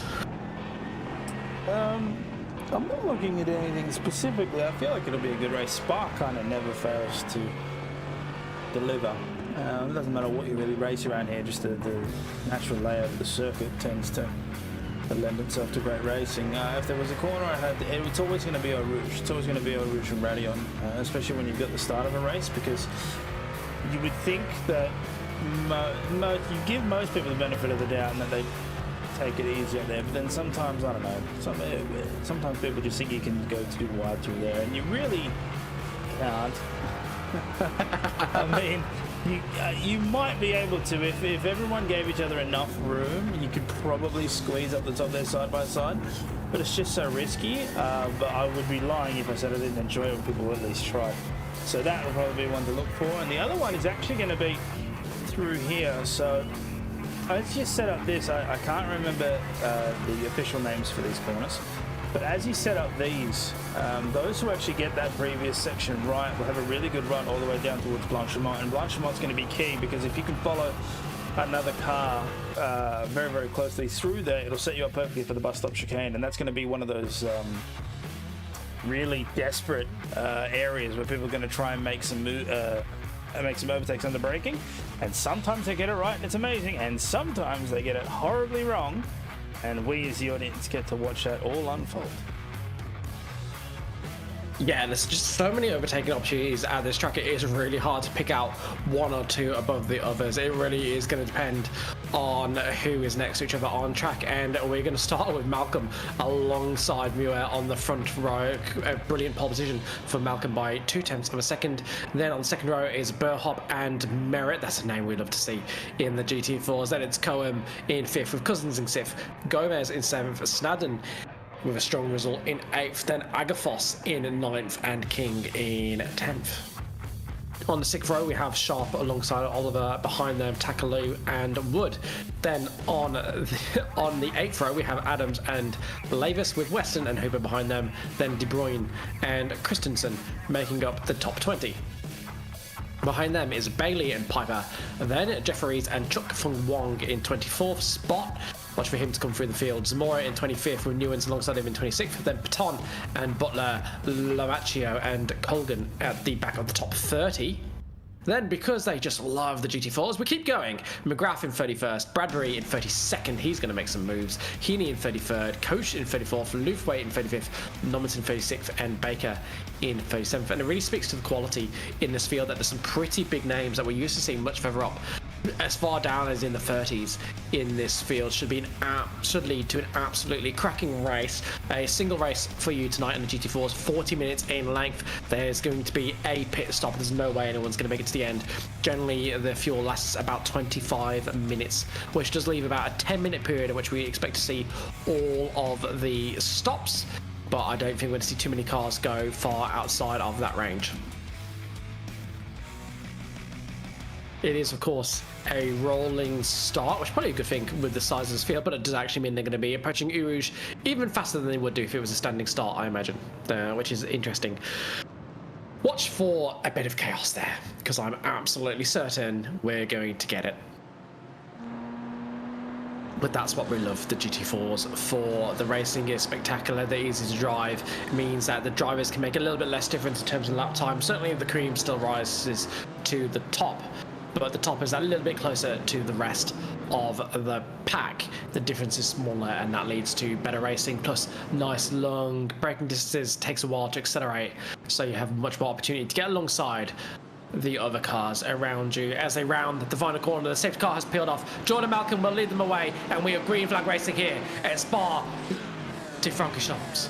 Samuel is in second, Burhop third, Merritt still in fourth. A bit of movement a little bit further down the pack, and it seems to be there's a bit of chaos right at the very back of the grid, with some drivers actually not getting around the final corner and even taking the start of the race before they've gone for a spin. Adam Burhop looked to get alongside Samuel there, not able to make it stick. A little bit further back we've got Mark Gomez right alongside Gary Cousins. Gomez rolls out the throttle and lets Cousins get ahead of him up Eau Rouge.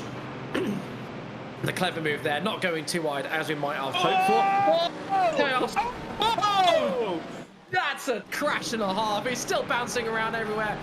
One of the Bailey Ladders cars getting taken out there. Paulwood getting it wrong at the top of Eau Rouge, losing it into the tyre barrier and absolutely spat out back onto the track. Collects, I'm not sure who the unfortunate victim was. I believe it might have been Paul Wood or Nigel Patton. Oh, this is not the best angle. It's so much air for Paul Wood there. So let's see what happened. So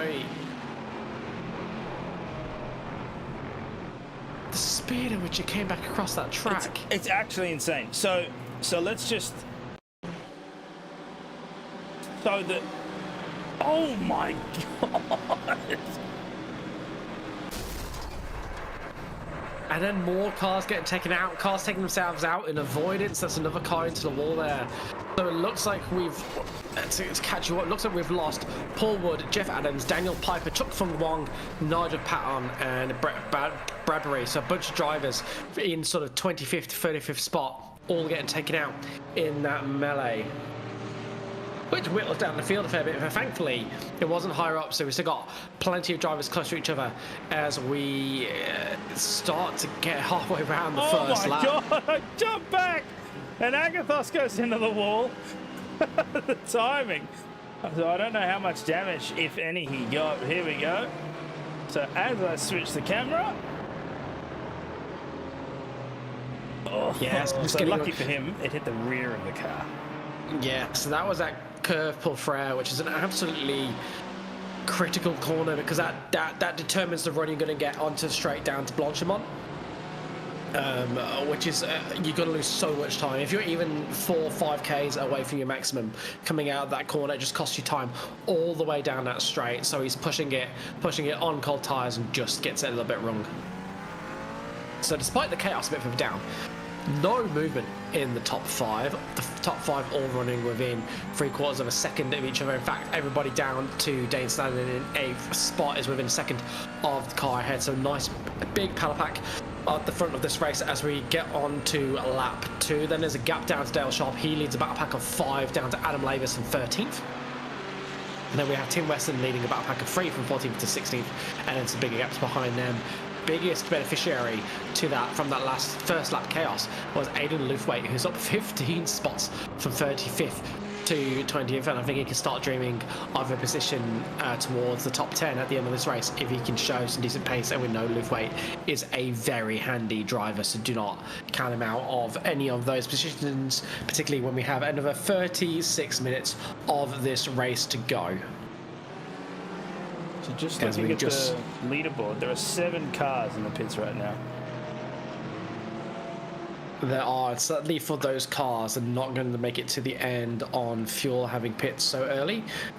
Some of them might come back out, particularly as it's a nice big track, so they should be able to find some clean air to just do some running, do some practice, and not bother the cars still in the race for real. But they've got their work cut out if they want to get anything other than the places from 30th to 36, because they're going to have to do an extra pit stop compared to everybody else, and evidently there was no... there may have been a fast repair, but it doesn't help you when you have to tow for 1.5 minutes because the track is so long and they crash so early on in the lap.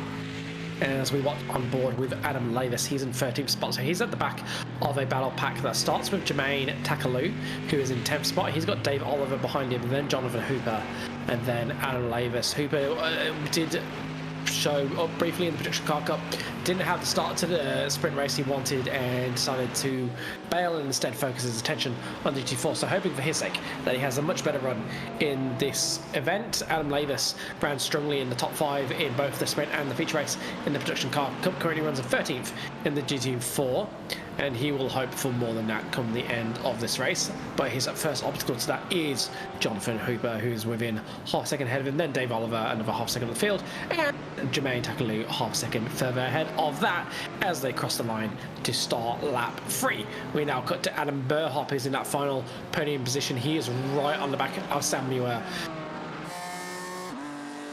which is a good place to be right now because they are breaking away a little bit from John Merritt behind. It's not very often we say that, which just shows you the pace of this leading 3. Adam Burhop getting a really good run through Radion and really catching up to the bumper of Adam Burhop. Definitely going to be in a position to make a move into Lecom if he decides to go for it. And he does, gets late on the brakes. That's gets fantastic. That is how you overtake, ladies and gentlemen. Absolutely textbook. That was great.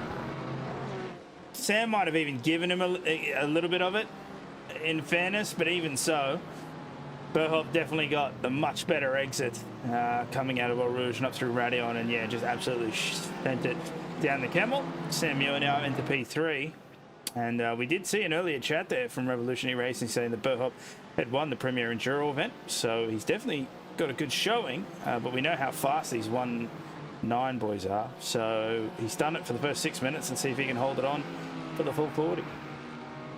Yeah, any driver that can put himself in between the 2.19 boys is having a pretty good event.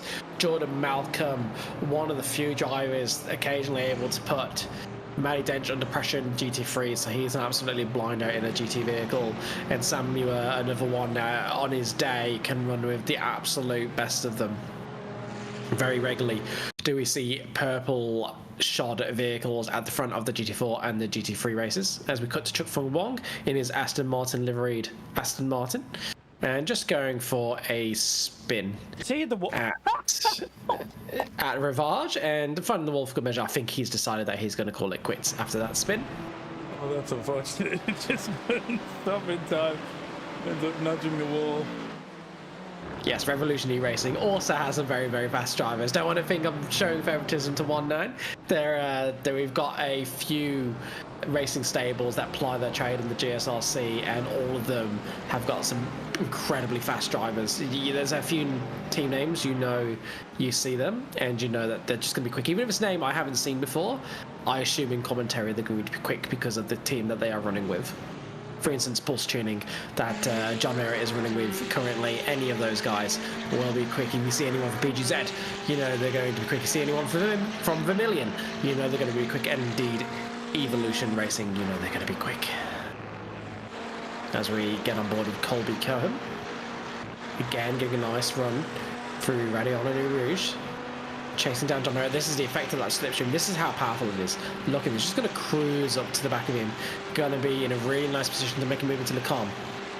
Crucially, wasn't enough to put him alongside. He's had to be late on the brakes. Can he park it on the apex? Yeah, just like Annabelle Hop did. He does, and he hits apex for the second part of the chicane for good measure. Absolutely beautiful move on John Merritt there, relegating Merritt down to 5th place. Now he's got Mark Gomez climbing all over the back of his vehicle like a unwanted spider in the winter months trying to hide from the cold air. That spider still all over the back of him, but he has gained himself a little bit of breathing space. I just want to see Mark Gomez going to get closer to John Merritt here, because the Aston Martin looks like it's definitely not. Okay. Because when its brakes are off, it still looks like they're on. I know that they're not because they have the arch, the angles that light up when they brake as well, but it's a little weird on the broadcast there. But Jesus, Merritt is really fighting to get back this P4, which is exactly what you want to see.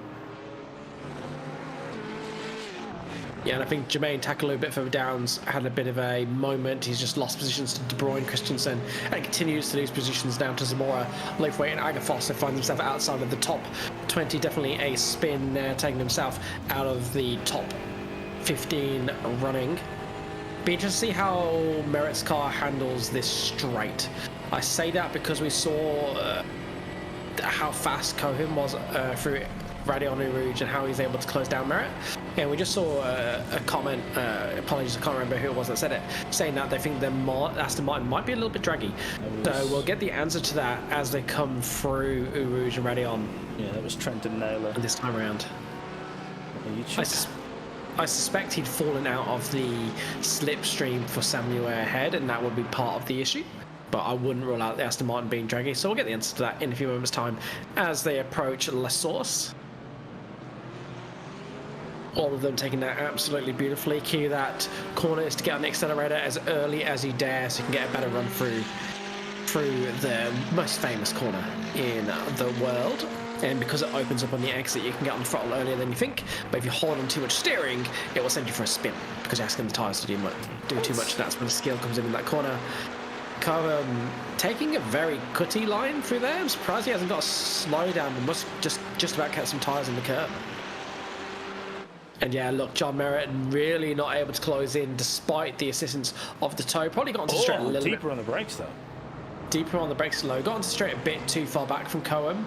I think for us to say with absolute confidence that it just does not have the straight line speed. But there's certainly a building binder of evidence that might be the case. I just want to touch on what you said before. I'm trying to have a quick scan through my brain, but I think you might be right. I think Eau Rouge might be the most famous corner in motorsport. I'm just trying to think of. I mean, the Monaco hairpin. Pretty famous. Yeah. But it's only synonymous with one. Yes, but it's F1 specific. I think it might be Eau Rouge. If anyone watching, I can think of another one that would be more famous. Just trying to think of historic circuits. Monza, but even then again, it's really only... Yeah, maybe like Parabolica or this Scottish curve now, but yeah, that's right. Yeah, I think it might be Eau Rouge. What about Tabac? Is it Tabac? No. What's Corner Center crashed at? Oh, Tamburello. Tamburello. Maybe just because of Maybe. that. You know, it doesn't exist anymore. It is now a chicane. But yes, It you're is. right. Maggots and Beckett's. Yeah, I mean, I don't. What? Yeah. I mean, it is actually Maggots and Beckett's because everyone knows it as the fast sweeping chicane section. Yeah, I don't know. I if feel it's- like if you had someone in front of you, right, and for some reason you need them to name, and you just said like name a corner on each circuit, and they're not a would be. motorsport fan, It would be a Rouge. it'd be a Rouge. Unless they were right? Australian, in which case it would be. Oh, Forest no, Airlines. that's a question. It's a question. It would be something from Bathurst, wouldn't it? You'd think so. Yeah, sure. Would it be Forest Elba? Would that be the first one you think of? maybe the cutting? You know the problem. or The problem Skyline? is the first corner I think of is Hell Corner, because it's the first corner. I've done so many laps around Bathurst. If someone was like name a corner, I'd be like Hell Corner because it's the first. But then again, yeah. Look, Forest Elba seems to be, if I think about it, yeah, or the Chase. The cutting. Yeah, the Chase, the cutting. That's a good point. That's a good point. The cutting is also right up there. I feel like some people might confuse cutting as being the name of the straight though. If they don't watch it, if they watch it casually, Really? just maybe. You might do.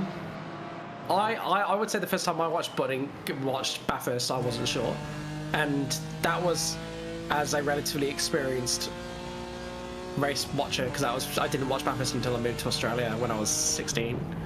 So I'd watched 16 years of F1 before then. Pretty sure I was watching it in the Prem. Yeah, Skyline. Skyline's not a bad shout. Certainly they'd probably just say Bathurst and get confused. As we watch Burhop ploughing the pressure on onto Malcolm for the lead of the race. It's interesting that he sat behind him for so long, because with the slipstream, you suspect he's probably had a few options to overtake him before now. That's a very much mistaken, but climbing all over the back of him like a bad surely scab. no. Surely no. Okay, yeah, he backs out. He backs out slightly. Yeah. Okay. Yeah, you're not going to make him move through Blanchimont, mate. Not in a GT4. No way. Maybe Well, the Formula you V. can. I don't know how well Oh, you they can. come out of it, but you can definitely Yeah. make the move. I think the odds of both cars coming out pointing in the right direction are vanishingly slim, but you never know. If somebody else Oh, he's getting would like to flashed try that too. out Look for at us, it. Adam Burhop on the lights. Now, everybody that's knows, interesting. if you are a race car driver, we all know that flashing your headlights gives you about 5 to 7 horsepower. Yeah. For those not in the know, flashing your headlights is the equivalent of raising your fist angrily at someone. I'm not sure it's quite a middle finger, but it's heading towards that. Yeah, look, I can see both sides of the argument. I am not a fan of doing it myself personally. same. I'm more of a do your talking on the track. But you would be very silly to disregard how well it can work as a mental screw, to use a different term. Because if you can get someone to be looking in their mirrors more than looking out the big window in front of them, the advantage is immense. So I don't know if he was doing it just to play, like as a bit of banter, or was he doing it because he thought the move into Blanchimont was on, but then had to back out and thought Burhop maybe cut him off a little bit. Maybe they'll both be in the commentary box and we can ask them later. But in any case, the lights were flashed, and Burhop will now be resetting to see if he can make a second attempt on the next turn by. Yeah, we can only hope that the two of them will join us and we'll get to the bottom of this. Could also be something that we didn't see on a screen. Bit of He's doing it from again. earlier on his screen again. So could also just be, like you said, just trying to psych him out. I know, honestly, if any of you are watching and you're ever behind me in the GT race, A, drive better, because I'm probably not going to be that far up, and B, flash me and I will immediately fall to pieces. I can't, for some reason, I just cannot handle it. Yeah, so maybe it's just part of psyching out, but we'll have to wait and see. Of course, if Burhop is unable to get past Jordan Malcolm on track, he will have the opportunity to get past him in the pit stop phase, which will be starting sometime soon. I believe they are now fuel safe to the end. I believe they could pit and they would make the end of the race. And I just want to come back to that point that was made about the Aston Martin straight line speed and whether they might be a bit down. I don't believe the Aston Martin. That's a big move, huge move for the lead of the race into the bus stop chicane. Gets it done, but can Jordan Malcolm get a better run out onto the start, finish straight? It looks like it's not enough. Huge dummy sold to Jordan Malcolm. Malcolm puts it in his mouth, and then Alan Burhop rips it back out and takes first position. Actually, just what? Hold on. Whoa. Let's just go back here. Let's go back. Okay, that's Richard King. That is not the correct Yeah, we're not going to car. say it from there. That's too late. Okay, so let's try that again because let's do this. Nice bunny. I think you might mean dummy. So. Wow! Oh, like, how did he get that stopped? That's actually great. That's great. Yeah, that's the best overtake we've seen all race. And Adam Burhop and Malcolm are side by side again at the end of the Kemmel, straight into Le Combe. Burhop has the inside line. Have a look at Sam Muir now too. Sam Muir's up here. So yeah, 3 cars in the fight. Oh, his nickname is Bunny Rudder. Oh, Burhop, I get it. Excellent, love that. Well done. An old clap for you. That is fantastic. Well, at least his last name's not Curb Hop. Probably wouldn't bode well. That would be an unfortunate for a race car driver. What I will say is, just before we got cut off by some magnificent movies going on, I don't think the Aston Martins are down on straight line speed. Looking at my top speed chart, John Mayer able to do 248.6 as his top speed. I do, however, note that the BMWs all have very high top speed. So I think the BMWs do have an advantage on the field, but I think the Aston Martin is comparable to the rest of the field. The BMWs have maybe a couple of kilometers an hour. Adam Burhop, the only driver, into the 250s, but we can put that at least partially down to skill. But there are multiple BMWs in the 247, 248, 249 category, whereas there are very few drivers in the other cars in that rarefied air, except for maybe a couple of the Mercedes. Yes, I'd like to thank SDK for that. Although we do, I believe we do pay for it, so I won't vet them too much. But it is the backbone of our streaming. So without them, I would be very, very lost. And on the occasions when the timing does go away, it's very, very obvious in my commentary because all of a sudden I sound like I've never done it before. So Burhop, we had the fastest lap of the race on lap 3, but showing really consistent pace, low 128s, high 127s for most of it. Did have a slow lap on lap 6 though, so I wonder if that was when there was a little bit of argy-bargy between Burhop and Malcolm, perhaps something we didn't see. Interesting that Muir is now right behind his teammate Malcolm. I do wonder if Muir believes he is quicker, whether they will swap positions to give him a clean run at Burhop. As we watch Burhop demonstrating to everybody the line that you should take through Rouge and Radion. I say both because I cannot remember exactly which one it is. Are we going to see the lights? Is Malcolm going to show him the lights? I would if I was Malcolm and I had it mapped to my steering wheel. No. Perhaps he's feeling like it's too far away. It's interesting. Yeah. Now, is this a play? Is this a team play? So obviously we've got to think about pit stops, right? So that's going to be in question. Yeah. I don't know how much fuel. You can generally save quite a lot of fuel in GT4s, and I'm sure all 3 of these guys are across it. In terms of lap times, they're pretty much all there with each other. That last was 30.4, 30.7. Sam Muir did a 29.4, but he did have an off track, so. What I find curious is that the gap from these 3 back is shrinking a little bit, isn't it? Because it's only 2.8. I'm sure it was bigger than that a few laps ago. Which does make me wonder if they are controlling the pace. Particularly remember, you know, Kirby Cohen in 4th place, he doesn't have the slipstream, and the slipstream is worth a lot of time around here. I cannot overstate how much time the slipstream is worth. You cannot compare slipstream and non-slipstream times, as Burhop gets a moment of oversteer midway through the run onto the back straight and has to recover it. Goes a bit wide, but manages to maintain his momentum. Which Merritt now looking very, very threatening behind Cohen in his Aston Martin. The red and yellow Porsche tune liveried Aston Martin. Will he make a late move up the inside? I think Combs did a good enough run out of Blanchimont to be safe on the entry into the bus stop. Oh, look at the gap. Oh, man. That's one thing John Merritt does really well. He trail brakes like an absolute champ. He gets so much speed into those corners and can close it up. Now, obviously, you've got to contend with it. You can't just drive through the guy, so, you know, he obviously has to pull back. But I have a feeling that, unfortunately, the McLaren just has a better exit out of Radion. Always. I think it's just a lot more stable. Yeah, I wonder if it's traction where the Aston Martin is struggling a little bit. Because I don't think we've ever seen it get a good run out of La Source.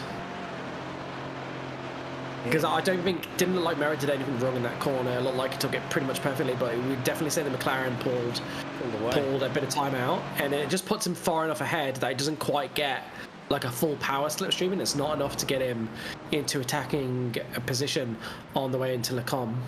Look at the time he gains in the corners. It's nuts. So it looks like the Aston has a lot more control in those corners, but the problem is that the McLaren is just absolutely ghosting it when they come out. So this is good for Cohen as they make their way towards they've actually passed the halfway mark. We're 23 minutes and 30 seconds in. Nobody's yet to make a stop at the front of the field. There's a couple of cars at the back of the field that have done so. This is a heavy fuel usage track because you've got so much time on full throttle, so it's not a track that's going to be easy to pull it out. But there's a brilliant move from Merritt into Pouon, gets on the inside of Cohen, gets the move done before they get through to the chicane. Absolutely brilliant opportunistic move from Merritt. He knows he can't do it at the normal overtaking spot on Le Combe. He's seen that he can't quite get close enough through Blanchimont and into the chicane, so decides to make up a manoeuvre in his head down at Pouon and absolutely nails it. Fantastic from Merritt. We're used to seeing fantastic racing from Merritt. He is definitely one of the best drivers in the GSRC. I don't think anyone would take offense to me saying that. I do want to call out another driver having an absolutely fantastic race. It's time we checked in with Aidan Lufwait. He's up 21 spots from 35th to 14th. Remember earlier I was saying that he might be able to start dreaming of positions, you know, between 10 and 20. Well, I think he can start dreaming of a top 10 because he is only 5 seconds off John Verhooper, who is in 10th spot. I was trying to... My brain was doing that thing where it like itches because something you see, you recognize. I was trying to put it together, and it's the livery. It's the most wanted BMW livery. It's just on the BMW. Yeah, my brain was just like, you know that. I'm not going to tell you why, but you do. There it is. So yeah, it's very plain, but it's very recognizable. And as you said, he's gained 21 positions from the start of the race, so he's absolutely booking it. And we'll see if he can sneak his way into that top 10. Again, nobody yet to pit. We'll probably see it around the 30-minute mark, if I had to guess. But here comes Colby Calm again. Doesn't quite get close enough for the move this time by. And we've seen that Merritt seems to be a little faster through this corner, so I wonder if maybe we'll be able to lose him through this next sector. And looks like Lavis is actually on for an attack as well. Hard on the brakes. That's going to bleed too much, though. Way too much. Actually, he'll be in attack from Weston here if he's not careful. Weston's going to try and look down the inside. A little too far wide. I don't think he'll be... Yeah, he pulls back in. Yeah. So luckily for Lavis, that didn't get done. Everyone keeps their positions. And they move on. Really smart defensive driving there from Lavis. Move to cover the inside, not as he's approaching the corner he wants to defend that, as he comes out of the previous corner. So he makes it very, very clear to Tim Weston behind him that he's going to really compromise his run down into Rivage, and that Tim Weston's going to have to be very, very brave to make that move, and Weston backs out of it. I think if he leaves that a little bit later, Weston gets close enough, gets alongside of him, and then he's unable to make that defensive option. So a really clever heads-up driving from Lavis would have been very easy for him to be focused on the car ahead and relatively ignoring the car behind, and fall victim to an opportunistic move there as we watch the top three blast their way through the exit of Pouon.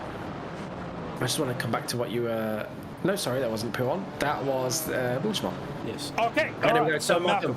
That was the bit. So Malcolm is going to come into the pits first. So Sam Muir will continue ahead, as will Adam Burhop. Sam Muir will try and close up that gap as much as possible. Burhop obviously would have been told either by an engineer or by his crew chief that... I think there's been an incident for Lavis because I just saw him drop down behind Lufwait. Now he was up with Western, so he has lost 3 positions in the space of a few seconds. No. That was not good from Western. That's a brave... That is a brave... Can we see a little bit more of that? Let's see I how wonder if I can go this far back. Let me have a look here. So, man,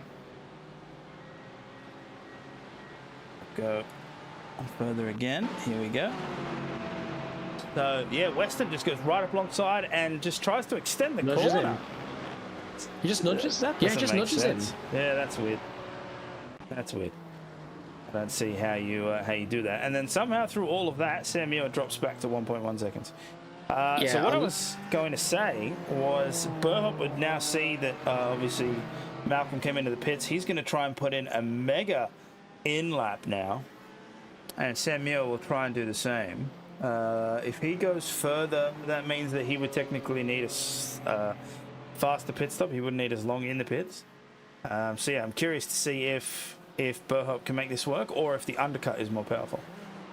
Yeah, Jordan Malcolm came out of the pits right alongside Jonathan Hooper, less than half a second between them. So if those two have battled at all, that could hurt Malcolm in this strategy. He really needs clean air and he needs to be able to put his foot down and not compromise his pace at all, because it is just flat out 1 lap shootout between Burhop and Muir for the lead of this, not Muir, apologies, 1 lap shootout between Burhop and Jordan Malcolm for the lead of this race.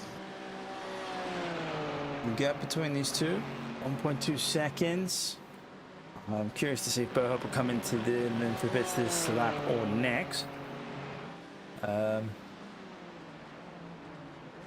Keep an eye on here. Let's see if the attitude stays left. It's in the pits. It does.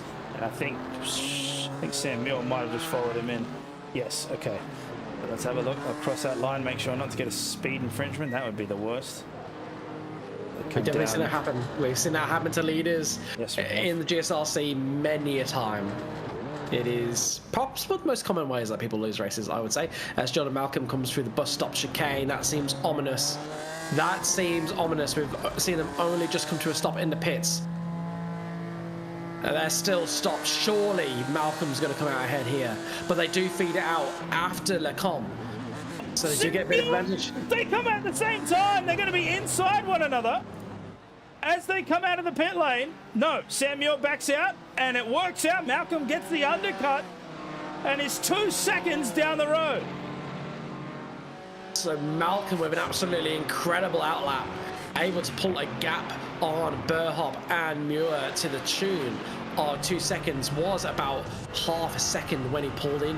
Well, Burhop was ahead when Malcolm came to 6th. He's actually made about 2.5 to 3 seconds in that strategy. Yeah, now he just defend. I'm not sure exactly what's happened there, but I'll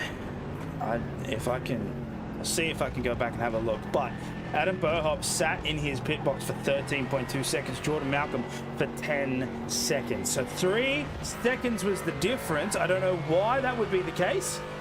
Now, whether or not if Malcolm's tried to underfuel and Burhop went to a different fuel number, did Burhop miss his box and have to reverse in? I'm not too sure. In any case, that is a 2.6 second gap now. Malcolm will have warm tyres. Burhop will still be trying to get temperature into his. And he has to contend with Sam Muir putting pressure.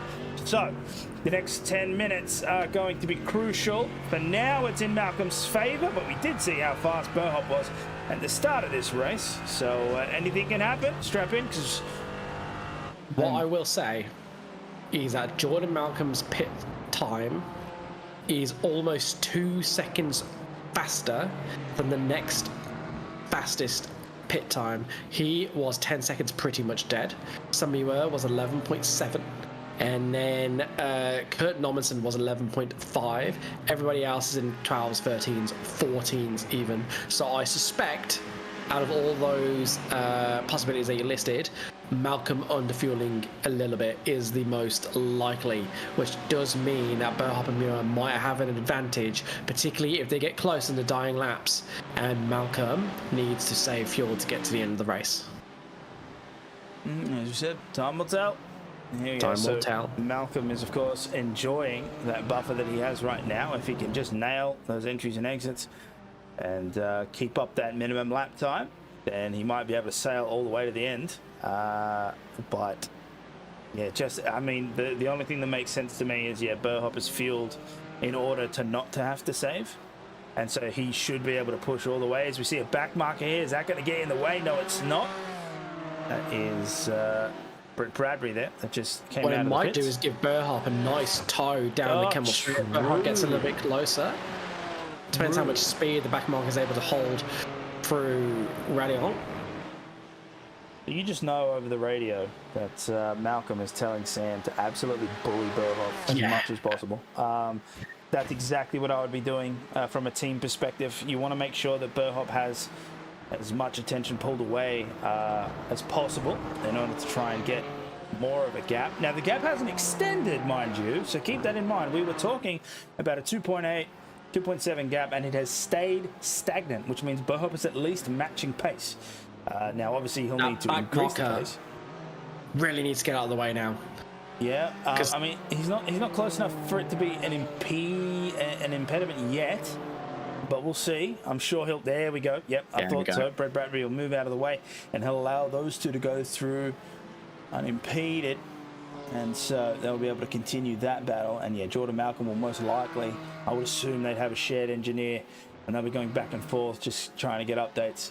And I mean, the only benefit here, ladies and gentlemen, for what is, you just know that Berhop is going to drive like a laser for the rest of this race, because he'll definitely want to try and catch up there. My curiosity, though, is Malcolm driving to a fuel number, and will it come back to bite him at the tail end of this race?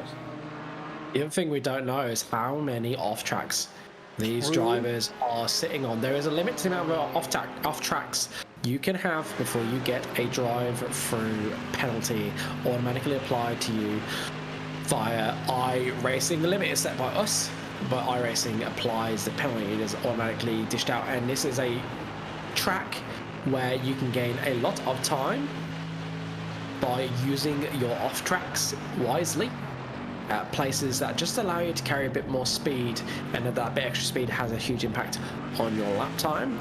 So I expect all of these drivers to be running pretty close to that limit. So that could also be a deciding factor. As they cross the line here, just take a look at those times. 28.2 there from Malcolm, a 28.5 from Berhop, a 28.4 from Sam Muir. Now, do take into consideration that they did have a back marker there, so we'll have to keep an eye on this coming lap to see where the pace lies. But a 3-second gap is absolutely crazy for Malcolm here, because obviously Berhop will not have the advantage of draft. Samuel will. The only issue is that it's well known that these Mercedes are quite huge, and they have a bit of drag. They have horsepower to compensate for that, but we know that they're fast in a straight line. But you can see here, Sam Muir is never able to catch right up to the back of that BMW ahead. So yeah, 5 minutes left, or just under actually. We're at 4 minutes left in this race, and with a 3-second deficit, this is going to be a really monumental task for Berhop to pull off, but anything can happen. Yeah, absolutely. So only a couple of laps remaining in this one. I don't think we're going to get the third race, given each lap is 2.5 minutes. 2.5 minutes takes us through to 39 minutes gone. It'll be about 38.5 minutes by the time they get there. So it could be touch and go for whether there is an extra lap. That could decide the race.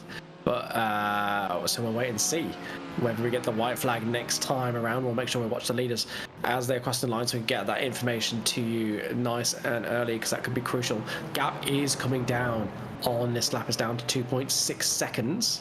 There is also a back marker as well. That is Brett Lamacchio. Yeah, that's weirdly why. Running the number one. So 2.2 seconds. Not sure how that works there, but yep, it's definitely coming down. So that would lead me to believe that Malcolm is having to back off slightly. And so maybe that's where the gamesmanship is going to come in. He'll have to back off with the fuel number, and then Sam will have to dial up that aggression to counter. If they make a bunch of time at the bus stop, we know it's definitely fuel saving. Because that'll be one of the main fuel saving opportunities. It's into Le Com. Oh, yeah. That's some fuel saving. That is way too much fuel saving. Look at them. Look how close they have got. And it's because, do we see a white flag? Do we see a white flag? It is. It's a white flag. It's a white flag. 1 lap to go. All right, there's a couple of things to assess here. There is a back marker. Now, hopefully, that gets out of the way with no issue. You can see Jordan Malcolm, that time has gone down from 3 seconds to 0.8. Burhop is in the attack now, and so is Sam Muir. Sam will be doing everything in his power to turn up the pressure. He went so wide there. Burhop was so committed. Now, let's see if they catch them at all at the end of the Kemmel Straight. Because that tells us whether Malcolm is still in fuel save. I wonder if he was unsure whether there'd be more laps remaining. And that was why he was suddenly fuel saving a heap, because we hadn't really seen evidence of that in the lap before. And indeed, no time lost through there. Oh, there we go. Beautiful. Back markers out of the way. It's Malcolm either that okay. or was he backing off so that the game would trigger the white flag? Yeah, that's what I wonder. If so, big brain. Because there is a set amount of time left at which it will trigger the white flag or yes. Yeah. Oh, it's blown out to a second. So, yeah, maybe that was the case. Maybe Malcolm just backed off because he's absolutely rocketed past now. Don't see how you make a second here. Malcolm will have to put a foot wrong. Tell you what, Muir is well in the run for second place now, isn't he? He's closer to Burhop than he has been on either of the previous laps. And really looking aggressive. We look at the characters of those cars. Looks like Burhop is really pushing. Looks like Muir is relatively settled but aggressive behind him. Seems to have a really good handle on the behaviour like Mercedes right now. And he's going to have one massive overtaking opportunity into the bus stop chicane. All he needs is a good run through Blanchimont and then second place. Oh boy, okay. It's a big heavy car. Can he get it around with speed? You can see the timer clipping down. We're at 0.1. There's a little bit of a dab on the brakes from the BMW. Samuel is going to try and go on the left side. Malcolm's all by his now. Loads him at the front. Hard on the brakes. He holds the inside. Oh, I think Burhop's done enough for P2. He does. Malcolm will cross the line for the win. Burhop in P2 and Samuel will take P3. Oh, boy. Got Merritt P4, Cohen in P5, Gomez right behind him in P6, then Snadden with a really strong P7. Then we see Gary Cousins cross the line in 8th, Sharp in 9th, and Oliver in 10th. Aidan Loofway eventually got 24 spots, finishes in 11th position. Oh, good race. Good race. And hopefully we'll have some solid interviews for you from some of the drivers in the race over the next few minutes before we wrap up for the evening. Daniel, I'll let you lead some of these interviews because I've done a lot of talking tonight and my voice is starting to struggle a little bit. So I think I'll let you lead these once we have the drivers make their way into the broadcast green room and join us in the commentary box. Again, well driven there from Jordan Malcolm and Sam Muir. And again, and is he pushing him because he's out of fuel? I love it. I love it. Is he going to push him around the entirety of the his acceleration lap? Because that'd be very funny. Oh, that is too good though. That is too good though. Again, well driven. I really hope he jumps in here because I just want to ask him if that's what happened there. But anyway, a great showing there from the 1-9 boys and also from Adam Burhop, who just drove absolutely sensationally at the tail end of that race. Unfortunate for him that pit stop was that it was that long. If it had been a second shorter, it'd be a totally different story.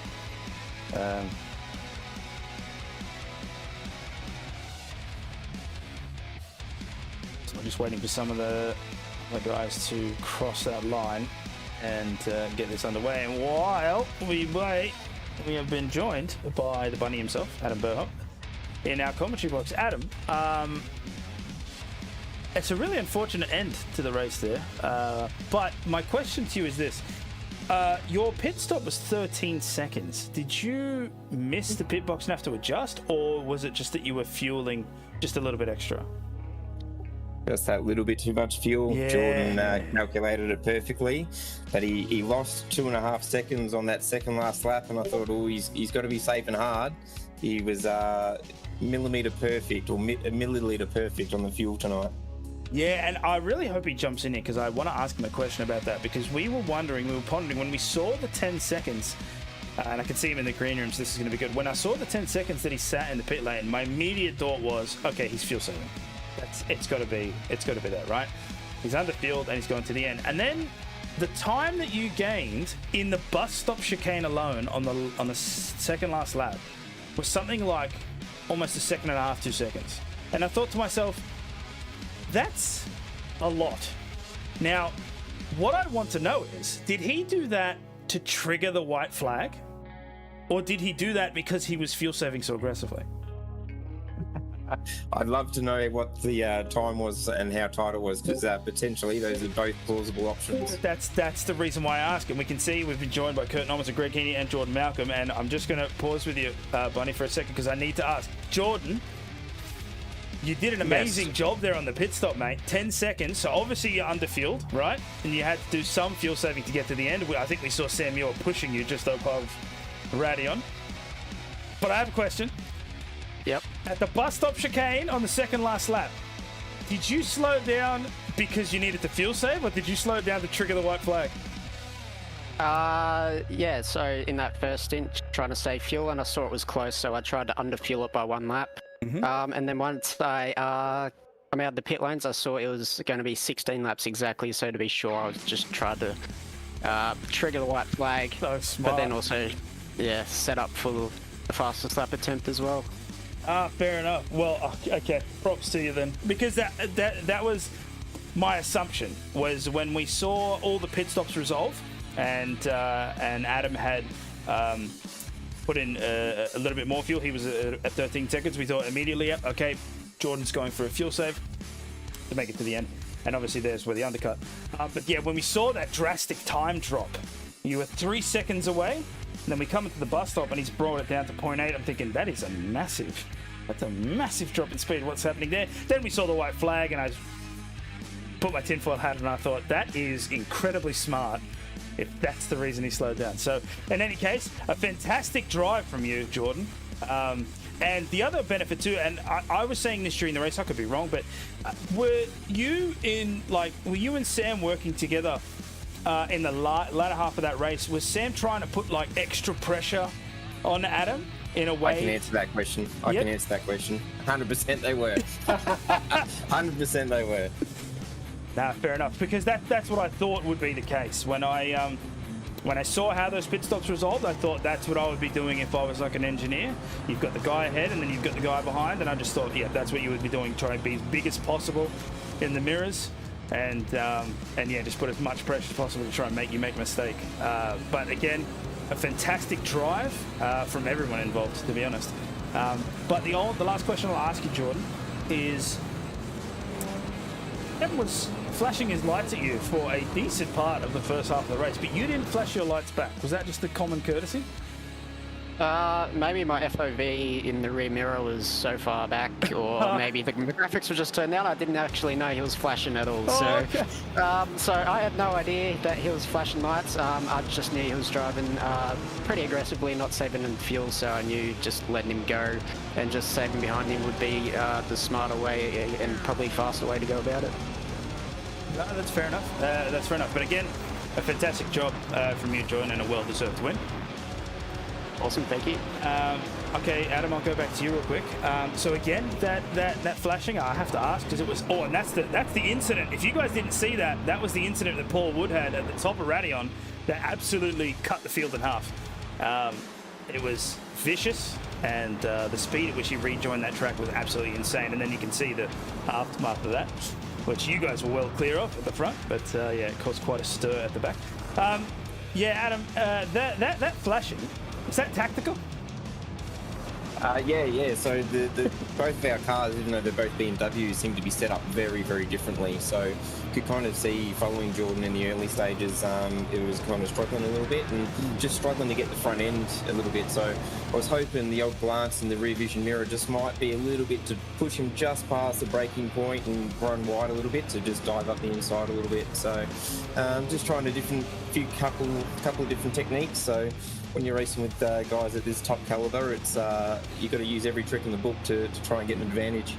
Yeah, that's fair enough. We had people chiming in the chat saying that you had won the Premier Endurance round here, and so they wanted to see if you could make it 2 for 2, and we saw straight out the gate you were absolutely pushing it, so obviously experience was doing you well here. Then we saw you get real close to Jordan, and we thought that you were going to try an inside move in Blanchimont. Now that didn't happen, you backed out and you went single file, which is the sensible thing to do. But yeah, I was fully expecting a send down there, which is not advised for the most part.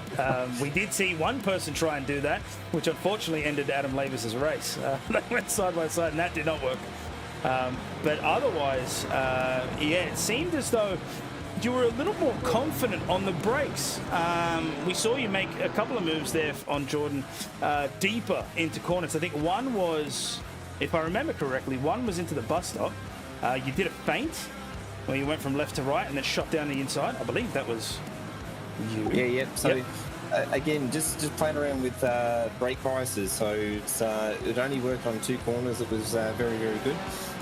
But yeah, I didn't really want to overtake him there because yeah, then going down Kemmel Straight was like I was vulnerable. So we purposely dropped a whole lot of time in the first corner playing silly buggers and me trying to get the draft. So I tried to get past Jordan down the Kemmel Straight and then try and make a bit of a break for it, but didn't quite get that advantage to break the draft, and then yeah, it was just a perfect opportunity for Jordan to fuel save. So yeah, just trying different techniques, different types of racecraft and stuff like that to try and get an advantage. But yeah, Jordan's racing IQ and seeing exactly what I was trying to do got the better of us tonight, and yeah, definitely yeah, congrats for him on the win. So is that something that you take away from this race, where maybe you try and get a little bit better at the fuel save so that you've got an extra card in the pocket? There's 2 ways of going about it. You can fuel save and hope that the guy in front of you is not fuel saving as much and stuff like that, or you can go for it and try and race through the field. So I'm not the best fuel saver. I can do it when absolutely necessary, but I find I either make a few more mistakes and drop more time, so it's better for me just to sit and try and do my pace and keep the pedal pinned. And let's be honest, it's more fun. At the end of the day, it's more fun. Exactly. That's exactly right. Well, again, a great race from both of you, from obviously good showings from the 1-9 and the Revolutionary Racing guys. Be proud of what you've done. Again, it was a lively race. Usually with these enduro style rounds, we see things tend to expand, and then there's all that. But you guys absolutely gave it start to finish, and so yeah, that was fantastic. And thank you very much. Cheers, thank you very much, and yeah, cheers to the 1-9 guys. Put on an awesome race, and yeah, it's a pleasure racing with them. Yeah, no, likewise, Bunny. It was a very good race. All right, we'll move on to Greg Heaney, who now, Greg, I'm going to apologise in advance. And the reason is because of those 2. You put the mocker on me, didn't you, Dan? No, it's not that I put the mocker on you. It's because of the 2 people we were just talking to. We didn't really get to put the camera anywhere at the back. We didn't get to go in the midfield and the back. So, unfortunately, you're going to have to give us a recap of how your race went. How did that feel for you? Oh, look, for the most part, it was pretty good. I had a few little battles around with the cars around me, and then after my pit stop, I think I pitted a lap earlier than a couple of cars around me. Slotted in, had a couple of guys drop out of pits and had some good runs up and down Kemmel Straight. And then I'm not sure who it was coming into Porsche. I think I turned in on whomever was on my inside only just. So I got the call that there was a car there, and as I turned in, and the next second I'm in the wall. Luckily, not a huge amount of damage to the car, so it was still drivable. But yeah, it certainly dropped me into no man's land. I had about 10 seconds behind and about 7 seconds in front. But the guys ahead of me that I actually ended up catching up with, I can't remember the names off the top of my head, unfortunately, but managed to catch up to them towards the end and have a couple of little, about a lap or two worth of battling at the end there. But no, look, all in all, it was a good night. I managed to convince Aidan Luthwaite to jump in the car, and he had partaken in some of the green, as mentioned the other day on the GT3 stream. And he's like, bugger it, I'm going full send. And he went from last to 11th. Yeah, so that I was just about to mention, we actually did mention it on stream because we were seeing some of the movements that were happening all across the grid. And then Liam Banks had pointed out that Aidan Luthwaite was 24 positions. Well, at the time, he was 21 positions, but by the end of the race, he finished in 11th and he gained 24 positions. So absolutely move. And the other thing I'll point out too is that livery. It's clearly the most wanted livery. That's what we're going for. Yeah, well, he's like, have we got a livery for the Beamer? I was like, no, I don't. He's like, hang on, I'll just grab one off Trading Paints. And I was going to give him the paint code so he could use the same colours that I was running. He's like, no, I'm going to grab this Need for Speed one because it's just popped up. Perfect. Yeah, no, that's... He's just like, no, I'm getting this. Yeah, we cut over to him on the broadcast and my brain just started itching because I'm like, I know that livery. Why do I know that livery? Because it was so plain. But yes, you're right. Colours. It is Need for Speed, Need for Speed Most Wanted. So perfect. And then the only other thing I'll ask you too is, give us your experience, I suppose, of the incident at the top of Radion at the first lap, because you would have been behind it and you would have made your way through it and seen the carnage that was left. Yep. It was a case of, I saw the first one, so obviously coming up out of Eau Rouge, hitting Radion at the top of the hill, and there's cars everywhere. I'm like, okay, back off. Hopefully don't cop one in the rear end like happened in the Porsches off the Brastata Race 2. And then just worked my way through the gaps and come out the other side unscathed, thankfully. But yes, you're right, there was cars everywhere. I would be very comfortable in saying it's the most vicious incident I've seen in the GSRC. The speed at which Paul Wood's car flung into, and what's hilarious is this is the exact concern that people have in real life about that corner. It's the fact that cars bounce off the tyre wall and shoot straight back into the racing line.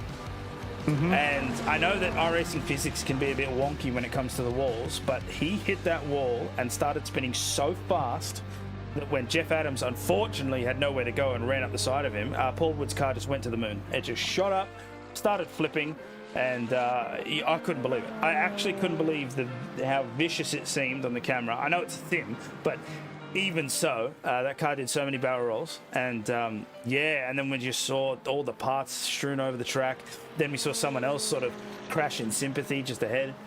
So yeah, luckily for you guys at the back, you managed to make it through unscathed. That's the one you've avoided there. I believe that was Jermaine Tackler, maybe?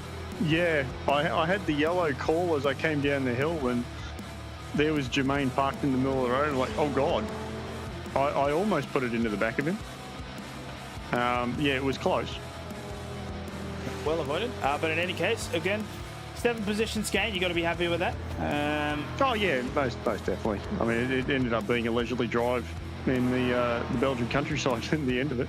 That's it. 40 minutes. You can't go. If anything, yes, if they're leisurely drive around Spa-Francorchamps. Thanks very much for talking to us, mate, and go well. We'll see you next week. No worries. Thanks for putting the stream on, boys. Thank you. All right, and last but certainly not least, Kurt Nommensen who ended up finishing 28th, gained 8 positions. So a decent race for you. Again, Kurt, give us your opinions. Apologies, the camera did not focus back there because of all the racing that was happening up at the front. But just give us a short summary. How did your race go, in your opinion? Definitely was off pace for me. I don't know, something with the GT4s. I haven't been on pace at all this season, so that sucks. But that could just be down to the fact that I can't brake as hard as I want to in a GT4 car with the current setup I have until I get all that situated. But, you know, I had a bit of fun. I had some good races with some of the guys coming out of the pits. Last lap, I had a good race with Shane to the end. I ended up getting me, but had a lot of fun. I think it comes down to time in the sim and in these cars, and potentially doing a bit more like racing, just in general. But with work and that, a bit hard to do that. No, that's fair enough. Yeah, life sometimes gets in the way, and we just do the best that we can. I'll get your opinion on the craziness that happened at the start on lap 1. Did you happen to see, you would have been, based on where you started, it probably would have been all over by the time that you reached that part of the track. Just for the most part. There were still cars sort of moving across the track as I was coming through. But then obviously Brett got hit from behind under yellows. I don't know exactly how that happened, but he speared back across the track in front of us. So definitely glad that I was coasting through that and trying to just survive. So yeah, it was a big accident. Definitely a lot of my positions gained was there because I did not have the pace to catch any of the ones that were out. Pass is a pass. We take those. Yeah, well, I mean, I'll take it. Especially if I'm focusing more on my enduros recently than sort of the sprint racing aspect. Things like the 24 hours Nords, got the Majors 24 coming up, so I've spent more time in the LMP2 than anything. Oh, very good. And so let's just sit on that for a minute. So enduro. So what are you taking away from enduro racing versus something like, say, a sprint series? What are the things that you're taking away? What are the things that you're adjusting and learning between the two? Well, for the enduros, it's a lot more about consistent pace over the long distance. These sprint races, I just can't get into the headset of going full noise straight away. I prefer my consistency, and I think that's part of it, is I'm not pushing as hard as I probably could be at the start of the race, and then realizing a bit too late that I need to be pushing. Yeah, so it's more consistency in the enduros that I have to adjust, that in sprints I need to go a lot harder, a lot quicker. Right, and I mean, time will give you that. Time and practice will give you that. You'll start to learn the most effective way to put temp in the tyres, and then where you can attack and things like that. And it's also very track dependent too. Obviously, you're going to have tracks that you're more comfortable with than others, and so on and so forth. But yeah, I totally agree. I'm pretty much in the same boat as you. When it comes to enduros, the only thing I have going for me is that I am a very clean and consistent driver, and so if I drive for a team, I generally just put in consistent stints, and so it's something that they can just bank on and be like, yeah, he's not going to crash the car. That's basically the only thing I got going for me. I don't have the speed, I don't really have anything else, but at least I can keep it on the black stuff. Yeah, that was something that I think even at Nords, like I'm normally pretty consistent with my enduro racing, but even at Nords, like I made a few mistakes. That track is just a car killer. Yeah. The 24. I agree. The only thing I've got from is I've done it 3 times.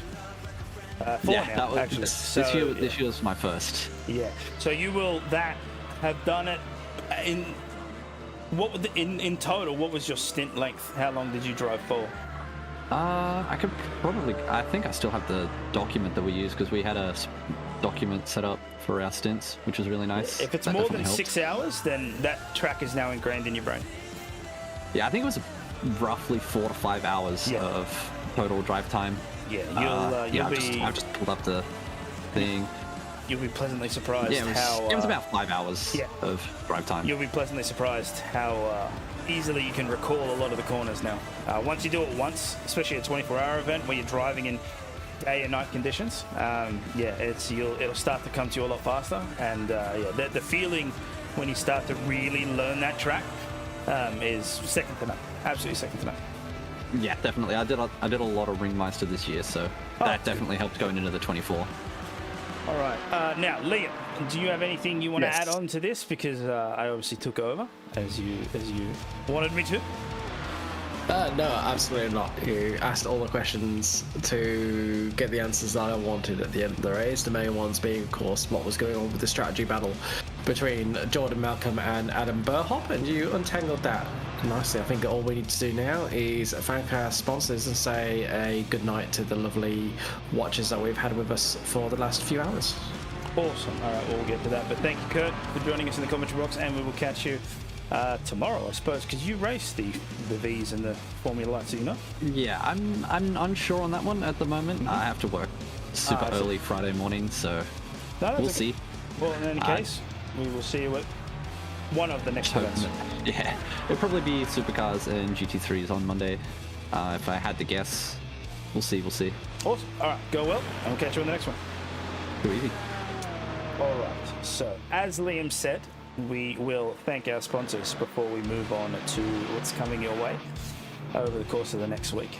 And so again, we wouldn't be able to bring you the amazing racing and pictures that we do on a Wednesday, Thursday, Monday, and any other night that's broadcast, Friday. I think that's without the support of the lovely people that are scrolling on the bottom of your screen. Yes, again, without their support, we can't do this. So make sure to support them where you can. As for what is coming up over the next week, tomorrow, the Formula Night. That'll be Zach Caven and myself bringing that to you. So we start with Formula V's at Virginia International Raceway. 3 sprint races, 10 minutes, 15 minutes, and it's another 15-minute race. I don't know why that's blanked there. That's my fault because I'm the one that made it. So I'll take the blame. That starts at 7:30 p.m. Eastern Standard Time, and then we move over to Watkins Glen, the classic layout, the boot layout for 2 sprint races, 15 minutes to 25 minutes. That starts at 8:45 p.m. Moving on to Friday, Joe Baldwin will bring you the SRX, the Superstar Racing Experience from the Silverstone National Circuit. 3 sprint races as per usual, 15, 20, and 20 minutes, and that'll start from 8 p.m. Saturday, as usual, it is the Mountain Men, and this time they're taking the street stocks around Mount Panorama for 32 laps. If you've ever been on the fence about joining a GSRC event, this is the one that I recommend you definitely join. It is a good night of racing, and it's all about fun and enjoyment, but don't think it's not about the racing as well, because these guys can race and you will be tested, and so definitely something that you should look into. Monday next week, Super 2s from the Canadian Tire Motorsport Park, otherwise known as Motorsport.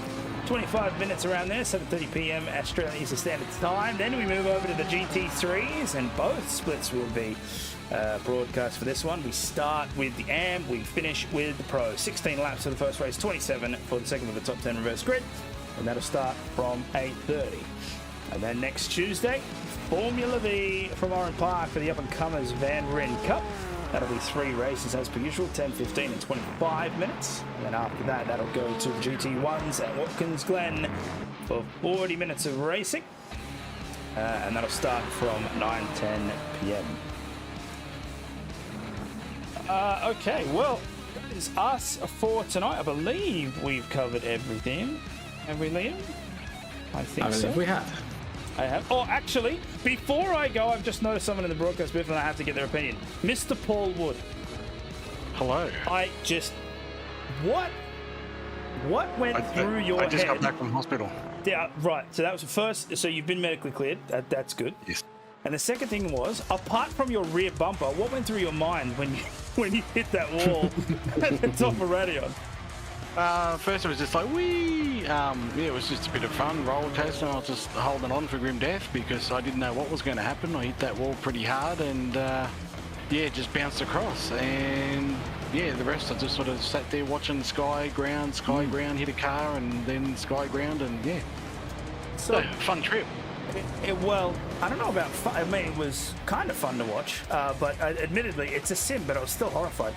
What do you think led to that? So obviously you just had a poorer exit coming out of the top of Radion and you were driving the Merc, and we know that the Merc's a big lumpy car, and so was it just that the right side lifted up too high as you were coming over the crest and it unsettled the car? To tell you the truth, I don't really know. I did what I thought was the same as through practice and qualifying, and the car was feeling really settled through there. I lifted as we come through, obviously cold tyres in the first one, and it was fine until I come to the exit of the corner. I don't know whether you're just hitting a little bit of the green there or something, but something just goes, the car just went, nah, I'm done, I don't want to race, and just kept rotating, and I tried to catch it, and as soon as I actually did catch it, it just flicked me off to the right, and that's when I just went straight into the wall. Yeah, right. So and yeah, the rest was history from there, and yeah, probably one of the bigger accidents I've been in this season. But yeah, got along the pit stop, sitting there watching my fuel just drain out of my tank while I was waiting on the tow. So yeah, 40 litres was disappeared by the time it finished the tow. So full tank of fuel had to go back in before it could get going. So after that, it was just sort of doing laps for the sake of finishing the race. So yeah, a bit of a boring one for me, but what do you do? It was a bit of a spectacular start. Yeah, look, exactly. What do you do? You can't do anything. It's just, again, it's an unfortunate location for the car when you came up. Like you said, it from what we could see there, yeah, it just snaps on you, and then there's nothing you can do. And that, again, that was something that I brought up. This is the worry about that corner in real life, is the fact that you hit a tyre barrier, and the only place you can go is back into the racing line. Yeah, even when you're taking it easy through there, you're still travelling at a lot of speed. So yeah, once something starts happening, it's very lucky if you can regather it back up without any real penalty. So yeah, exactly. Yeah, it happens, and we'll race on. Hopefully next time I don't repeat it. Yeah. Well, look, even if it's not a repeated, if it is a one of one, it'll live forever. Because again, I am very comfortable in saying that is probably the most vicious incident that I've seen at the GSRC. Easily. Like yeah, I've had some good rolls over, and it's always fun in VR, so you just sort of... Oh, you drive VR too, don't you? Oh, my. I do, yes, yeah. Yeah, you just sort of sit down, like I said, this is like a roller coaster ride. Oh, fair enough. Yeah, no, I don't know how I'd go with that, if I'm honest. I think that fazed me a little bit too hard. But in any case, it was spectacular to watch, and at least you finished the race, I suppose. Finished up with, where did you end up? 31st. Yeah, a bit of a lonely old race, but yeah, I just kept doing the laps and thought in the end I think I had a reasonably comfortable race car. I think it would have performed well had I had a better start. So yeah, I'll keep that set up for next time if we come back here next season, and see if I can improve on the result, because yeah, tonight's was not the desired outcome. I was feeling pretty comfortable going into the race and thought this might be a good race, but yeah, what do? These things happen. That's racing. Yeah, that's exactly right. Awesome. All right. Well, thank you for the chat and for the spectacular pictures that we got to broadcast. I'm sure the people at home enjoyed it somewhat. But in any case, that's us done here from the GSRC. Tune in tomorrow where we bring you the Formula Series, Formula V's and the Super Formula Lights starting from 7:30. Hope you have a great rest of your night, and we will catch you on the next one. Goodbye for now.